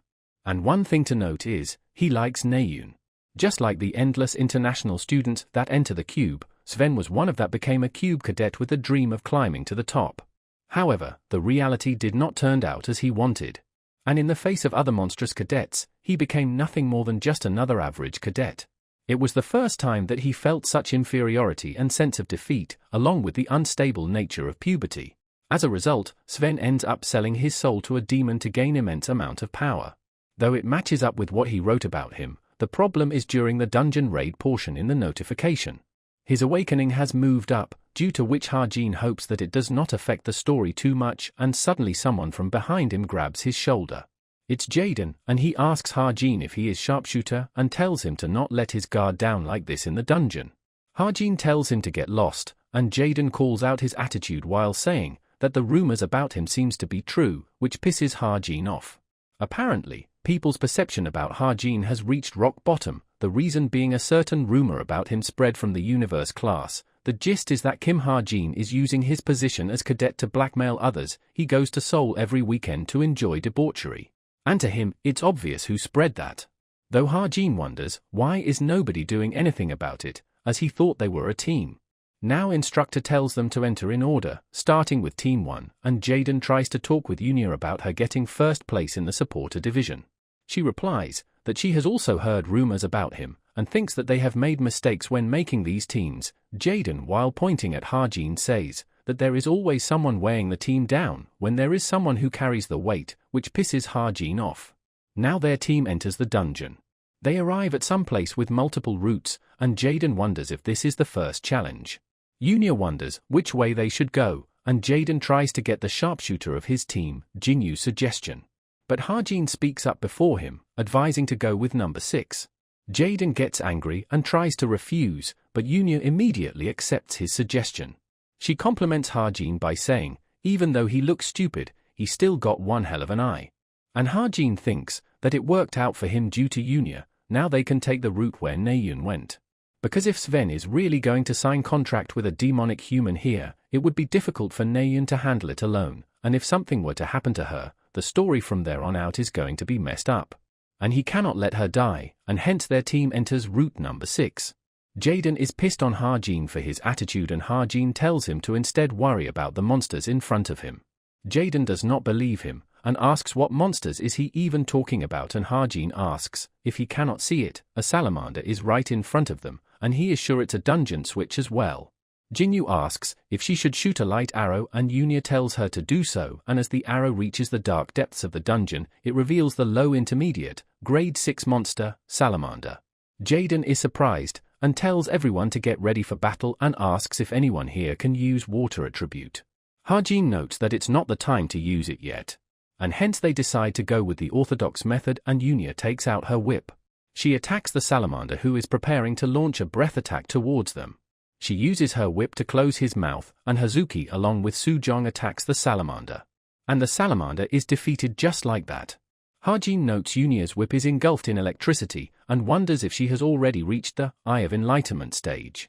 And right as he is calling her impressive, he trips on a pebble and falls on Yunia, and we see something just barely missing them both. They both fall with their face planted on the ground and Harjin starts sweating from this mistake. She tells him to let go angrily and he quickly backs off. She grabs his collar and as she is about to beat him up, their team notices something. They notice an arrow stuck in the wall, and wonders where did it came from. Harjin notices that it was just when they fell down. It was an actual poison arrow that was shot towards them with neurotoxins on its tip. Switching scenes, we see someone running and Sven is shot by an arrow and is apologizing while telling his team to leave him. But Naeun shouts and tells him to shut up, telling him to get up and run if he has strength to talk. She is surprised that they actually put them through a training where darts laced with poison will be shot on them. She grabs Sven and tries to run away from something. And we see it's a huge lava monster, and Naeun yells while complaining about why is there a monster like this appearing here. Now back to Harjin's team, we see them battling out monsters. As a bunch of little lizard-like monster attacks Jinyu, Jaden blocks it with his shield. And from behind the cover, Jinyu shoots them and Yunia is also seen fighting on her own. Finally they all finish up, and Hosung asks if all of them have been dealt with. They all talk on how easy it all is, since it's mostly peanut flames and salamanders, they have not encountered any traps, except for those poison arrows earlier, so they simply have to keep progressing like this. Harjin thinks about that arrow earlier, he wonders if it was really a trap since not even a cadet would be able to detect it. He starts wondering what it is, and we see a small fire behind them and Harjin notices something and gets shocked upon feeling its presence. We see a salamander charging its breath towards their team, seeing which Harjin is shocked that it's still alive. It launches its attack, and everyone is too late to notice it. Harjin puts out his hand and starts to activate his stigma. He uses its magic power and converts it into a wall of water. And such we see its attack getting completely blocked by a huge wall of water from Harjin. After doing that attack, the salamander falls over by itself. Everyone is scared and shocked upon seeing its devastating power and wonders if it's truly a monster. They think that it was a real breath as just by getting grazed by it, it burned them. Suddenly Jaden grabs Harjin by the collar and asks him if he was dozing off when they were looking for someone with water attribute earlier. Harjin makes up excuse that it's the effect of his armament, but Jaden does not buy it and Yuenhe tells them to stop fighting. Sejong notices that it was a real monster instead of a puppet, and wonders how did it got here. Yunia replies that since this environment has been optimized for a dungeon, a lizard could have evolved or may have appeared naturally. They decide to leave it be for now as it might convert into reward points. She tells everyone to get moving. Yunia knows that the armament thing is probably a lie, as it's not something Harjin can buy when he could not even afford Desert Eagle, and how can someone who is not Kim Suho or Shin Jong-hak imbue an attribute into their magic power? The fact he knew the vital point of a mountain tyrant, and be able to imbue attribute into their magic power, she starts to wonder his reason for hiding all this. She starts to remember Naeun's word about him being a demonic human. And such she starts to doubt Harjin herself as well. Back to Team 3, they are looking over the intermediate grade, Class 5 monster, Magma Golem, and assumes that he is the boss of the dungeon and wonders if they could defeat it. One of them asks Naeun if they could kill it and she replies that it would be difficult and suggests to wait until other teams get here and join them. The blondie also tells everyone to take care of Sven's injury properly and Naeun wonders where did that arrow even came from and notices that this training is strangely difficult. Sven on the other hand is sorry for getting hit by the poison arrow like that. He starts crying and breaking down about his inability and the fact that nothing is working out for him ever since he came to Cube, calling it all agonizing. Suddenly he hears a voice calling him out, and he wonders who is it. The voice asks him if he wants to become stronger. The voice offers him strength, and Sven is speechless. It tries to convince him that the price is low, much lower than risking everything, and offers his hand. Sven gets up, trying to grab the hand and accepting his offer in order to become stronger. We see it's the demon who starts to completely absorb Sven. He starts screaming loudly in pain and everyone notices. They wonder what it's wrong with him and Naeun tells them to hold him down. But the magma golem hears them and gets to their team. Naeun immediately shouts at everyone to run away, as the golem spits out lava through his mouth. The golem swipes on the place they were all standing. But they all have already started running away and Naeun is also carrying Sven on her back. The golem destroys everything, and her teammates are sent flying in the air, and Naeun is also barely able to make it. She starts coughing from all the debris and smoke and the golem gets close to her.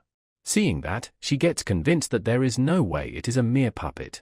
The golem starts charging its attack and Naeun only has death in her mind, thinking that she is going to die in a place like this. Suddenly we see a bullet being shot, which hits right on the golem and splashes him with water. Naeun is confused and sees someone standing on the other side of the dungeon. And we see it's none other than Kim Ha-jin. Now a few minutes ago, Ha-jin and his team arrives at some place with a huge wall blocking them. One of them complains about Ha-jin telling them that they will find the boss field here, but it's blocked, and Ha-jin replies that it is here. Ha-jin notes that there shouldn't be a wall here, though it does not matter. Ha-jin tells him that the boss field is up ahead this wall, and he should try breaking it. He tries to break through it, but the recoil instead hurts him. The guy yells and complains that there is no way it will break, and Ha-jin notes that a slash filled with magic did not even leave a scratch. Suddenly Hazuki notices a gap in the wall towards the upside. Ha-jin tells them that they can go from there and Jaden complains that the wall is over 10 meters high, there is no way they can climb that. Ha-jin replies that if they cannot, that he will go on ahead. He activates his art and climbs the wall. Seeing him climb like that, Jaden wonders if he is a cat or something. Suddenly everything starts to shake and Jaden wonders what the hell is going on. Back to the fight, the golem starts moving already, surprising Ha-jin. He shouts at Naeun to hurry up and move and also save him as well. Suddenly Naeun's team arrives, shouting battle formation, and they start attacking the golem. But the golem does not even budge from their attack. Seeing her team, Naeun gets back up as well and prepares her bow. She starts charging up her attack and asks her team to buy her some time. Suddenly, someone lands a powerful blow on the golem. And we see it's Sven, who apologizes for being late. As Naeun prepares to launch her attack, Sven backflips away from the golem. Naeun thinks back to the attack in museum and shouts that this time, it would be different than before. She launches a huge attack at the golem and completely obliterates it in one blow. We see the golem is broken in pieces and fallen on the ground. Their team is unable to believe that they really managed to kill a magma golem, and wonders if it would count towards their score. Naeun and Sven comes along as well, asking their team members if they are alright. They start praising Naeun for being able to kill the golem in one hit, and she replies by calling it her finishing move. Ha-jin notes that Sven has not been completely demonified, the plot has been altered from the original. But it's only been delayed, it does not change the fact that he made a deal with a demon, and since it's uncertain when he will go berserk, it's even more worse. Naeun notices Ha-jin sitting alone at one place. She starts to think of something and approaches Ha-jin. She tells him that she thought she should at least say this. With a bit of stuttering, she thanks Ha-jin. Ha-jin is quite surprised upon hearing that, and confusingly asks her again, and she gets annoyed and embarrassed and replies that she had said it already. Ha-jin is surprised that Chai Naeun has thanked her. Chai Naeun's life was riddled with tragedies. Her first was on her 6th birthday. She lost her mother because of a demonic human. This made her determined to become a hero. At an age where other kids laugh and play, she trained herself to death. She couldn't even form any deep relationship with her friends, since opening one's heart to someone else is the equivalent of revealing your weaknesses. Hence, not a lot of people have heard words of gratitude from Naeun. There are not many people who stand by her side as true friends. Because her dialogue had more, "I am sorry," then, "Thank you," Ha-jin as an author, wrote her that way. Naeun questions him on why is he letting Jonghak's posse harass himself if he is this strong. As he managed to stop the magma golem earlier, if he has that much skill, he would be able to beat them with one punch. But Ha-jin replies, even if he wanted to, he is letting them be, because he cannot beat them. Naeun doubts it as she replies that she saw the power of his weapon earlier. He shows her his weapon, saying that it's a private weapon, which will explain it. Seeing which she freaks out, saying that he will get expelled if they find out, and Ha-jin replies that is why he only uses it when he really needs it. And besides, he already found a way to hide his weapon in Stigma. He won't have to worry about getting expelled because they won't find anything. But Naeun tells him that even without that, he is way too strong and asks if perhaps he has a gift that strengthens firearms. He simply replies to go with that, and Naeun leaves in confidence while saying that she knew already and will pretend that she didn't saw anything. Suddenly she stops and asks Ha-jin if he has anything he wants to say to her. Ha-jin goes silent for a moment and replies that he doesn't. Hearing which, she leaves while saying, I see, and Ha-jin knows that if he apologizes right now, she would have forgave him for mentioning her brother. But he cannot do that. He has to maintain an awkward bystander relationship with her. Because in the future, he has to kill Chai Jin-yoon. One of the girl from her team asks Naeun if she is close with Ha-jin, and she annoyingly replies, no. Hearing which, Sven is seen with a creepy expression. Suddenly an announcement is made to suspend the raid and exit the dungeon as quickly as possible. Several problems occurred in this dungeon raid experience. A few cameras within the dungeon malfunctioned at the start of the test, real monsters invaded the artificial dungeon, the distribution of examiners got messed up, and they realized this problem too late. A serious incident occurred, but there were no causalities, so instead of dispatching an outside agency, Cube assured the cadets that they would independently investigate this matter. In other words, the demonic humans who've taken up the executive seats at the Cube have successfully covered up this incident. A large-scale investigation of this will occur after the second arc is over, and for that Ha-jin decides to worry later. The side effects of contract with a demon are hypertrophy of emotions and obsession. The worst-case scenario would be if Sven's emotions get out of control and make him go berserk while he is alone with Naeun. And to prevent that, he decides to check Sven's and Naeun's tendencies. He starts to open the messages, but feels guilty for accessing Naeun's messages. We see she has a chat with Sven about a bet. And according to the original story, this is the day when Sven will go berserk. As such, Ha-jin decides to follow them and plans to prepare some things in advance. And since he is also more or less grown, he decides to head to the Mount Gari dungeon. Suddenly his smartwatch lights up and Ha-jin wonders why this person is calling him. As Ha-jin picks it up, we see it's Kim Suho who has contacted him. After greeting Ha-jin, he asks if he has some free time on Friday, as there is something he would like to ask of him. Now at Mount Gari, the location in Gangwon-do which rages with pure and spiritual energy. Because of this, Mount Gari was called the Mecca of training by martial artists nationwide. However, the people who came to Mount Gari are not restricted to martial artists. Instead of fighting monsters, there are people who roam across the country to search for valuable treasures. And we see a weird-looking dude introducing himself as one of them. Ha-jin simply replies, I see. He thinks that Ha-jin is looking for ginseng root and tells him that he won't find any that way, but Ha-jin replies, he is not, and there is a place he is looking for. But the guy ignores his answers by saying that everyone says that and starts a long speech about his business. Ha-jin ignores him and moves on, while the guy thinks that he has a long way to go. Suddenly Ha-jin trips on something. And we see it's a ginseng root. Fast forward and we see him eating that ginseng root, and he used his setting modification on it to increase his variable stats by 2 for 30 minutes. Though he would have earned at least 700 million if he sold it as it is. Suddenly he starts slipping off the mountain and notes this cliff is so high, making the place he is searching for almost impossible to discover. In the middle of Mount Gari, once we get past all of the vines and moss, there lies an undead dungeon. The dungeon's boss is an intermediate grade 1 monster, Death Knight. Even if he is strengthened by the ginseng root, he is no match for it right now. But it does not matter right now for him. Suddenly we see many undead starts rising from the ground. And for Ha-jin, his target is not the dungeon's boss today, but the hidden stage. He uses his stigma and brings out his weapon and shoots away the undead. He starts defeating all of them quickly and uses his clairvoyance to see the path. After mapping the whole path, he backflips over them and shoots all of them one by one. With that, all of the undead are taken care of. He notices the number of undead keeps rising, meaning that he must be approaching Evangel's abode. Which Evangel, the hidden boss of Mount Gari dungeon, in the future, she will set up Evangel's castle, the worst undead fortress in history, in an abandoned church in Suwon. But the reason he is here in Evangel's abode is because of the 2 items that he can obtain from her. The growth-type weapon, Ether, and Evangel's seed. It is a weapon that made the character, demonic human, Toma, an executive of the wicked. There is no better item he can use than Ether in order to grow quickly. We see Harjin arriving at a long pathway and uses his clairvoyance to see the way. We see a huge tree with purple crystals growing on it at the end of pathway and a little child sitting there. Harjin knows that a matured witch will be hard to deal with. They must be killed when their body and intelligence is still incomplete. The little kid notices Harjin coming.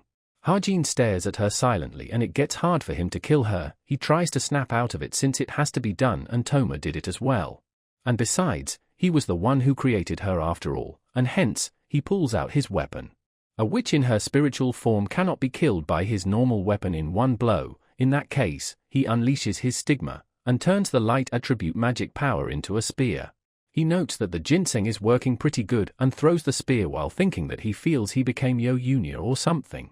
We see the spear lands a clean shot at her. But he notes that she is still alive, although we see her slowly fading away. Her body starts cracking and she completely disappears. And Harjin notes that perhaps it was just a reflection of her nature. And from her, he gets both the weapon Ether and Evangel's seed. With Ether, all of his variable stats gets increased by 0.6, and Harjin notes that the attachment effect is really nice. And he is sure that it would be even better when it grows. With these stats he is finally on equal grounds as a cube cadet. And since he got 47 SP, and he has put the remaining ginseng on Violet Society, which should be sold pretty soon. But an even more important thing would be Evangel's seed. The Witch of Despair is quite the villainous name, though he is sure it would become an ally if grown well. Growing the seed is quite simple as well. Instead of water, he just has to feed it a small amount of blood.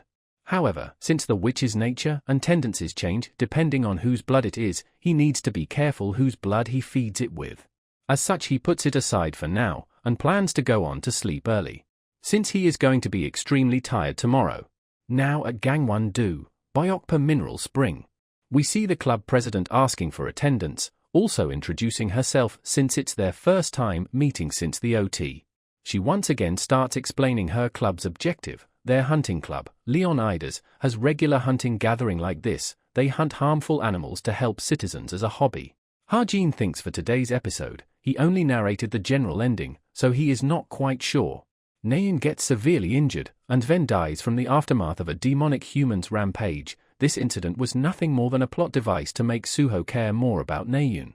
By making them think that the demonic human's target is Naeun, and while everyone's attention in the search team is on her, they will make their move on their real target. The thing that Harjin is bothered by is, Sven's setting is different from the original work. He has not gone berserk, and is even using the power of a demon, although very slight. Harjin wishes that he could take him out right now. Naeun notices Harjin taking glances at her direction, and wonders why does he keep loitering around her when he is acting like he does not care. She starts to misunderstand and questions if he likes her or something. Sven warns her to be careful, and she asks if it's about Harjin, and Sven tells her about the disappearances lately. But Naeun tells Sven that Harjin is not that kind of person, which angers him. Harjin observes them both as the hunt begins. At the hunt, we see weird creepy tendrils attacks a deer and chokes him out. And it's Sven who is using his demonic power, and suddenly he hears someone calling him out and he immediately stops using his power. It's Naeun who is carrying a deer on herself, while claiming to have won their bet. But she is shocked upon seeing Sven score, and asks him on how did he got so many. Sven tells her that he won their bet, and Naeun replies, guess, she would have to fulfill his wish then, and asks him what is it. Sven starts blushing and is about to ask her out. We see Harjin is observing them from the bushes, knowing that Sven has contracted with the demon of lust, Asmodeus. For Sven, whose desires have been amplified from becoming a demonic human, patience is out of the question. Sven asks Naeun to go out with him. And Naeun is taken back from his sudden confession, and Sven asks if she does not want to. She replies, of course not. She would not accept a confession from someone she have not been acquainted with for a week. Harjin is waiting for Sven to quickly reveal his true demonic human's nature.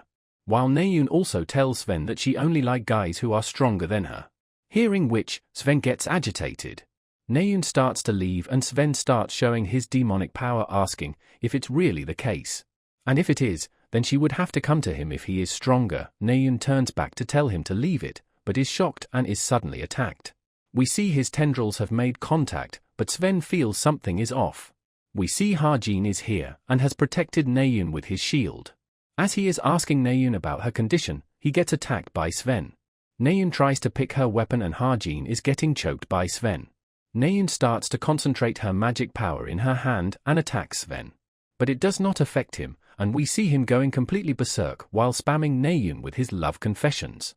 Naeun charges a huge amount of magic power in her hand, and Harjin is surprised to see it. Occasionally, there are a few characters with great potential in this world, who cannot bring out their full potential because they chose a weapon that does not fit with them. Out of which, Naeun is the greatest of them all. She once again shouts at Sven to let Harjin go, and prepares a huge attack. And as she attacks, we see a huge amount of mana is released through the attack. We see Naeun's attack has created a huge and long crater. Seeing that, Harjin asks Naeun on what was it. She replies that she does not know herself. Naeun asks if he is okay, and he replies he is, and she asks again if he is really okay. Suddenly she starts falling unconscious while saying it's a relief, and Harjin calls out her name in worry. Fast forward, it gets night, and Naeun starts waking up.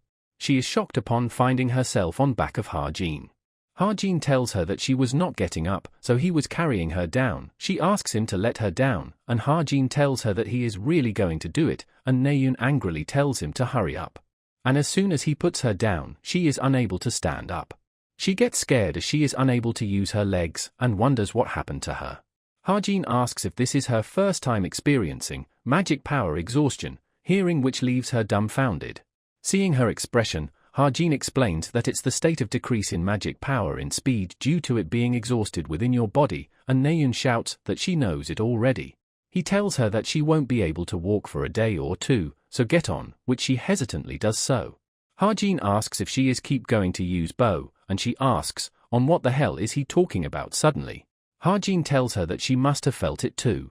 And he knows that today she unconsciously unleashed her gift, a power that can drastically increase her abilities as long as there is a conductor for her magic power, a supreme sword that can massacre hundreds of monsters and humans with a single slash. A woman unmatched in large scale, all-out war, an overlord of the battlefield. And for that future she should let go, but suddenly Naeun gets angry and asks, who the hell is he for saying that? Seeing her reaction, he realizes that it's still a long way to go. Harjin drops her at the portal customs and tells her to find her own way from here. Naeun asks him where is he going, and Harjin leaves saying that it's time for dorm curfew, while Naeun yells at him to wait and take her with him. Next day, we see many people start commenting about the incident with Sven. And we see Harjin entering room 303 for something. We see it's Suho there, who greets Harjin. Along with him, Kim Horak, Shin Jonghak, Yo Yunya, Lee Younghan. He notes that all of the important people have gathered here already. Now we go right before the day of the hunting club. On his call with Suho, Harjin asks him what is it, and Suho replies, it's about the incident where several kids have gone missing, and Cube has entrusted them to investigate this incident.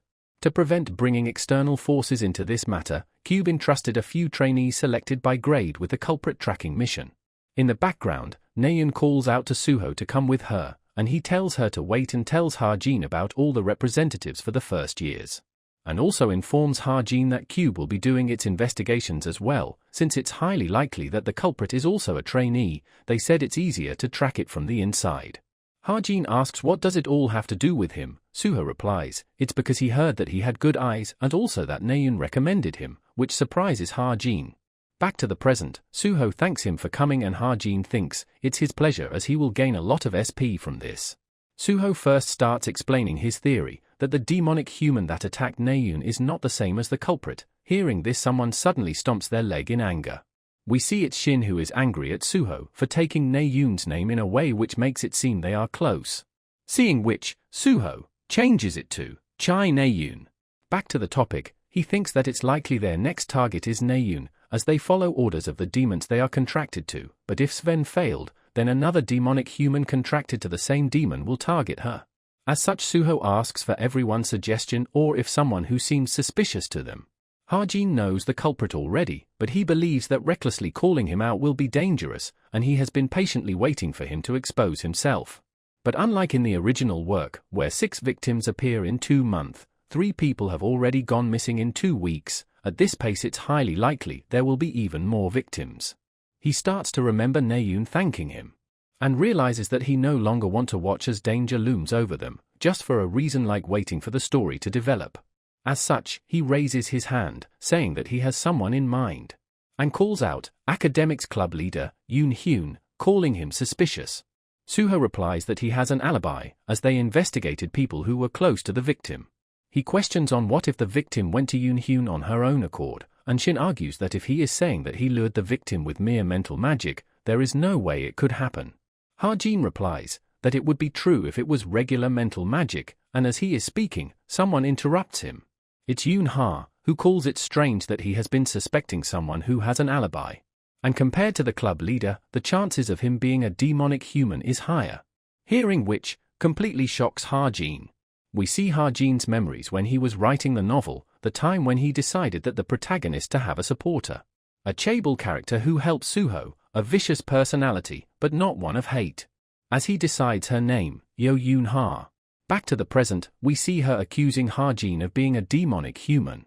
Suho defends Ha-jin, that he also has an alibi, as he used portal around the time of the crime. She replies that she is also making a guess like someone. An alibi like portal records can be easily fabricated and is less reliable than Yoon Hyun's alibi. Ha-jin gets flustered by it, and someone from behind says, to break his back first. It's Kim Horak, who says once Ha-jin gets beat, he would either transform or talk. We see both Shin and class president smiling, and Ha-jin has a blank and betrayed expression to his face. Ha-jin starts to chuckle and Horak asks him what is it that he is finding funny. Ha-jin tells Horak to bring it on, he will pierce a hole through his forehead. Suho steps in to stop them from fighting, and also tells Ha-jin to calm down. Ha-jin tells them to ask Naeun, as that day both her and him, but before he can explain himself, someone attacks him with a basketball. And we see it's Shin, who angrily asks him on why is Naeun's name is coming out of his mouth. Ha-jin replies that they worked together to kill the demonic human when she was attacked, while they were busy playing childish tricks with their posse. Hearing which, Shin gets angry and class president tries to calm him down. Saying all that, Ha-jin begins to leave. Suddenly he slips and we see Horak attacks him from behind. But Ha-jin has ducked down and dodged his attack completely. Horak is surprised that Ha-jin dodged it, and Ha-jin also pulls out his weapon, while saying that Horak needs a beating to understand. As they both are about to fight, Suho steps in and stops them both. He tells Horak that it's enough, and also to Yoon Ha, and she can ask Naeun if she is so suspicious. Yoon Ha immediately contacts Naeun to ask her about this. And Ha-jin storms off from there in anger, as Suho tries to stop him. Naeun defends Ha-jin and tells Yoon Ha that he is not a demonic human, but Yoon Ha does not reply back and is speechless. Now back to Ha-jin, who has stormed outside the building. He crouches down and wonders what he is doing, with a very sad expression. Not only did he fell into the novel he wrote, but he is also having emotional disputes with the characters he wrote with love. He tucks his face while saying that he is sick of it all. And he wants to see his friends and family, and wants to return to his home that has only 1 year left on contract. He wonders how the time is flowing in the original world. If it's flowing normally, would he be considered a missing person? And he starts to think about his parents and what if they were searching for him, what if they are feeling sad because of him? And starts questioning if he could even go back to his original world. Suddenly, he gets a notification that his perseverance has increased. He chuckles and smiles, while saying that it's killing his mood. He is glad that he increased his perseverance stat. The past him would not have had the courage to commit suicide, but he most definitely would have given up on returning. He wipes away his tears and starts to get back up, and stands around while looking in the distance. Inside the building, the president asks, "Where is Ha-jin?" and Suho replies that he was a bit difficult to approach. Yoon Ha confirms with Horak that he used his gift earlier, which leaves him nervous and speechless. Yoon Ha is surprised that a mere sharpshooter was able to dodge the attack of a martial arts gift, and questions on who is calling who suspicious now. Suddenly she gets a message from Yoon Hyun, asking Yoon Ha if he can see her in the study room before the club meeting tomorrow. Yoon Ha replies back, "Sure." And we see Hyun is covered in blood, while smiling looking at her text. Fast forward to next day, Ha-jin narrates that he understands why people say you should keep yourself busy in moments of melancholy. Exercising, hunting, and investing in stocks as usual does not give him much time to think because of fatigue. But he wonders what is up with Suho and the class president, while thinking to not bother him and that he is fine. Ha-jin wonders what the hell is he doing with his own characters. He should really stop doing useless stuff and think about getting back home. Suddenly Naeun arrives, and Ha-jin asks her if it's okay for to come to school already, and she replies, there is nothing to do for her at home either ways. Suho gives her his hand to grab onto, but she tells him that she can move on her own, and Shin gets angry about Suho touching her. Seeing Shin gets angry for Naeun, Yoon-ha also gets pissed. Now the instructor arrives and tells everyone to take their seats. He then informs them that midterms are only a week away now. Practical exams will begin as soon as the written exams are done, and the practical will be assessed based on 2 categories. Duels between trainees, and monster battles against a phantom beast a mage will summon. Both categories will be far more difficult than regular lessons, and hence they should devote themselves to it. Ha-jin notes that written exam will be easy, but the problem is duels.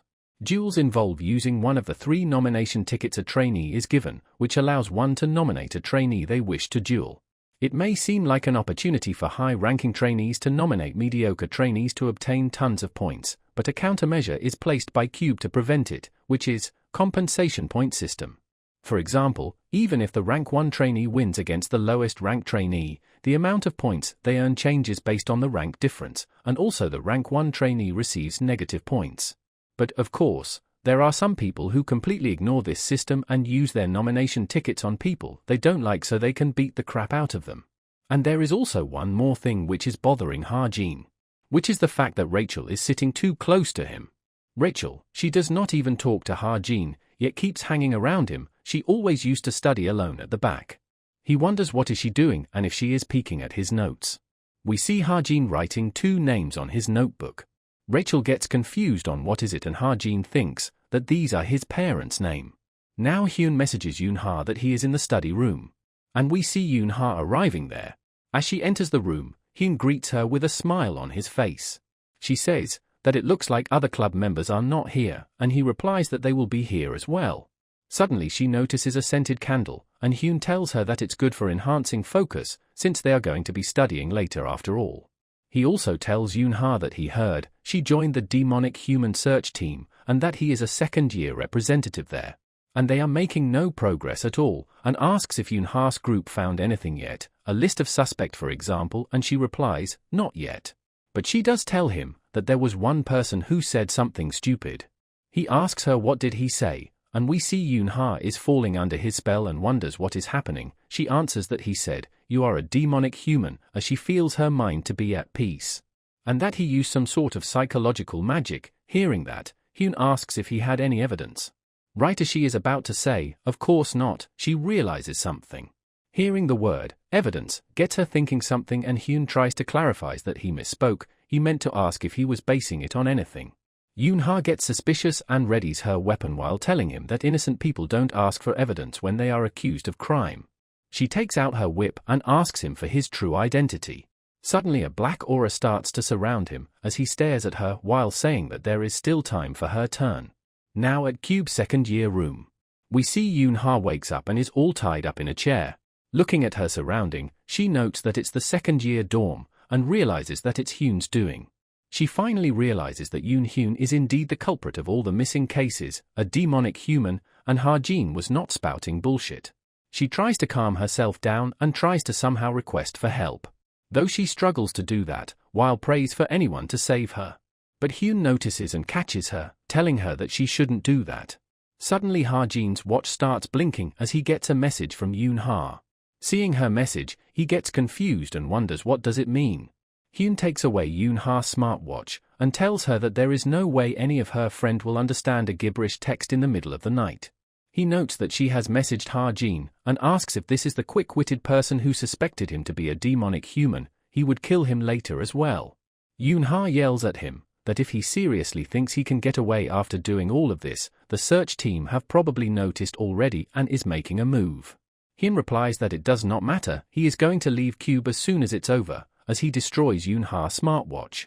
Yoonha gets angry hearing that, and Hyun gets close to her and tells her that he loves that expression. However, Lady Lilith wants to see her face dyed with fear. Back to Ha-jin, who wonders if she has sent her this accidentally. He starts to think on what could it mean, and it turns out to be initials for the word save in Korean. Ha-jin quickly takes out his book of truth and asks for Yoonha's location. And upon seeing that, he is left shocked. We see Yoonha is getting brainwashed, as the voice speaks inside her head that she has been lonely for long enough. He tries to make it as if he knows that feeling as well, though he notices her expression and is left surprised. He calls her willpower strong, and he cannot believe that she still has not been brainwashed after all this, even though all she has to do is let her mind go at once. He tells her to not be afraid, as Lady Lilith have given him permission just for today. And she wants her as well. We see her again struggling to free herself, and Hyun tells her that it's no use, even if she managed to loosen it, as there is no way to run in the face of Lady Lilith's magic power. But before he is finished speaking, he gets shot right in his head. Blood starts spilling everywhere, and Yoonha is shocked upon seeing it. Hyun starts screaming in pain and Yoonha hears Ha-jin's voice, telling her to look how she ended up after doubting someone she should have trusted. Hyun angrily asks Ha-jin for his identity and he tells him to forget about recovering, as the bullet was specially made, so unless he gets it surgically removed. Hyun takes out his claws and attacks randomly, asking Ha-jin on where the hell is he. Hyun breaks all the glass windows and almost hits Yoonha, who dodges the attack. Yoonha falls over, and Ha-jin mocks Hyun by telling him to not waste his strength, as Hyun angrily lashes out at him, demanding to know where the hell is he. Ha-jin again takes a shot at him, while telling him that he is extremely far away right now. Hyun starts coughing blood and falls down.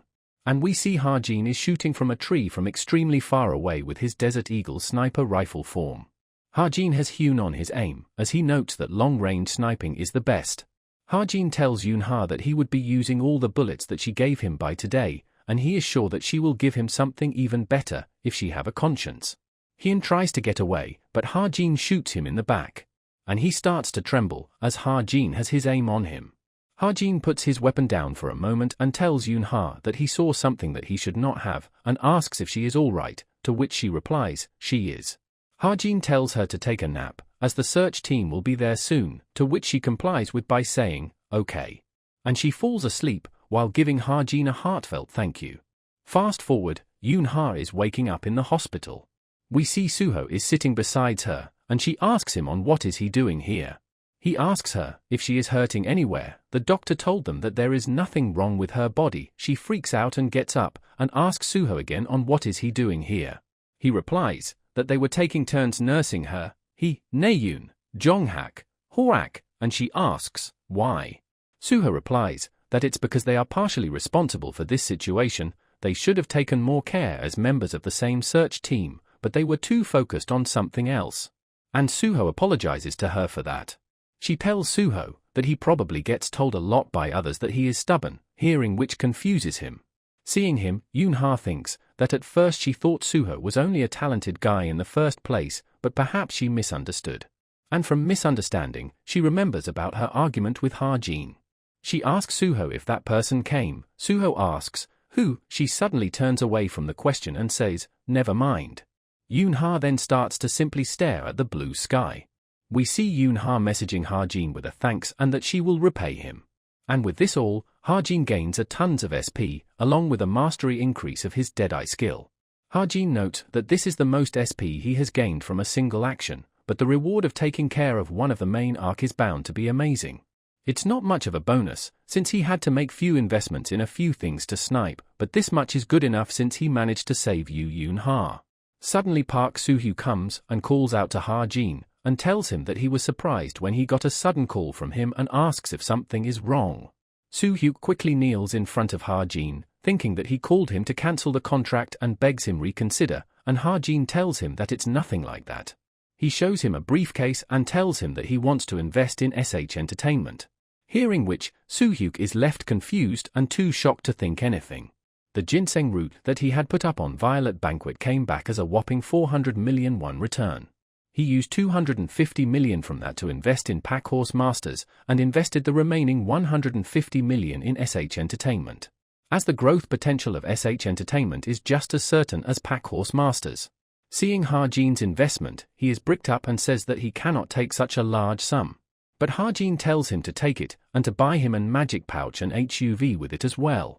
He asks Soo-hyuk for his age and he replies that he is 29, hence Ha-jin tells him to speak causally with him, since he is older, but Soo-hyuk freaks out, as he cannot talk like that to an investor, but Ha-jin tells him he will cancel it if he acts like that.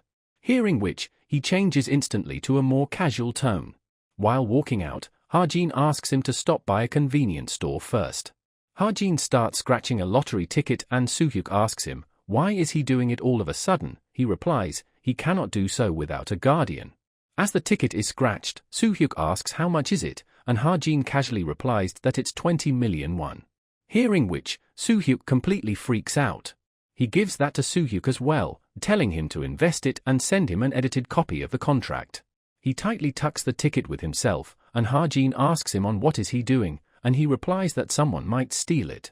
Now at evening, in some abandoned warehouse, we see a little kid is rising from what seems like shadow. He tells his boss that they have started to make their move. Pack Horse Masters has been listed, and asks on what should they do next. She tells him that they will just take the item and leave the rest. But the kid replies that there is also a weird thing happening. Someone has been buying Pack Horse Masters stocks intensively. At first he invested 3 million, 10 million, and then he suddenly invested 250 million, and doubts that it's too much money for someone to invest in a guild without even a guild page for good fortune. The boss tells him to forget about it and just focus on what they need to do. She asks if there is anything else to report and he replies that a few interesting pages have opened on Violet Banquet and asks if she wants to take a look.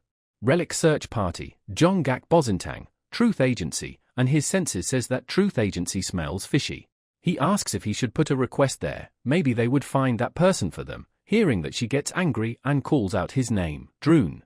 He gets scared and replies that he was simply joking, and also tells her that the Cube's midterms are also starting from tomorrow. The hot topics there are, Rank 1 and 2, Kim Soo-ho and Shin Jong-hak. A few members are planning on infiltrating, and asks his boss if she is going to participate as well. To which she replies that she will. And we finally get a full look at our new mommy waifu. She hopes that there she would find someone interesting and useful.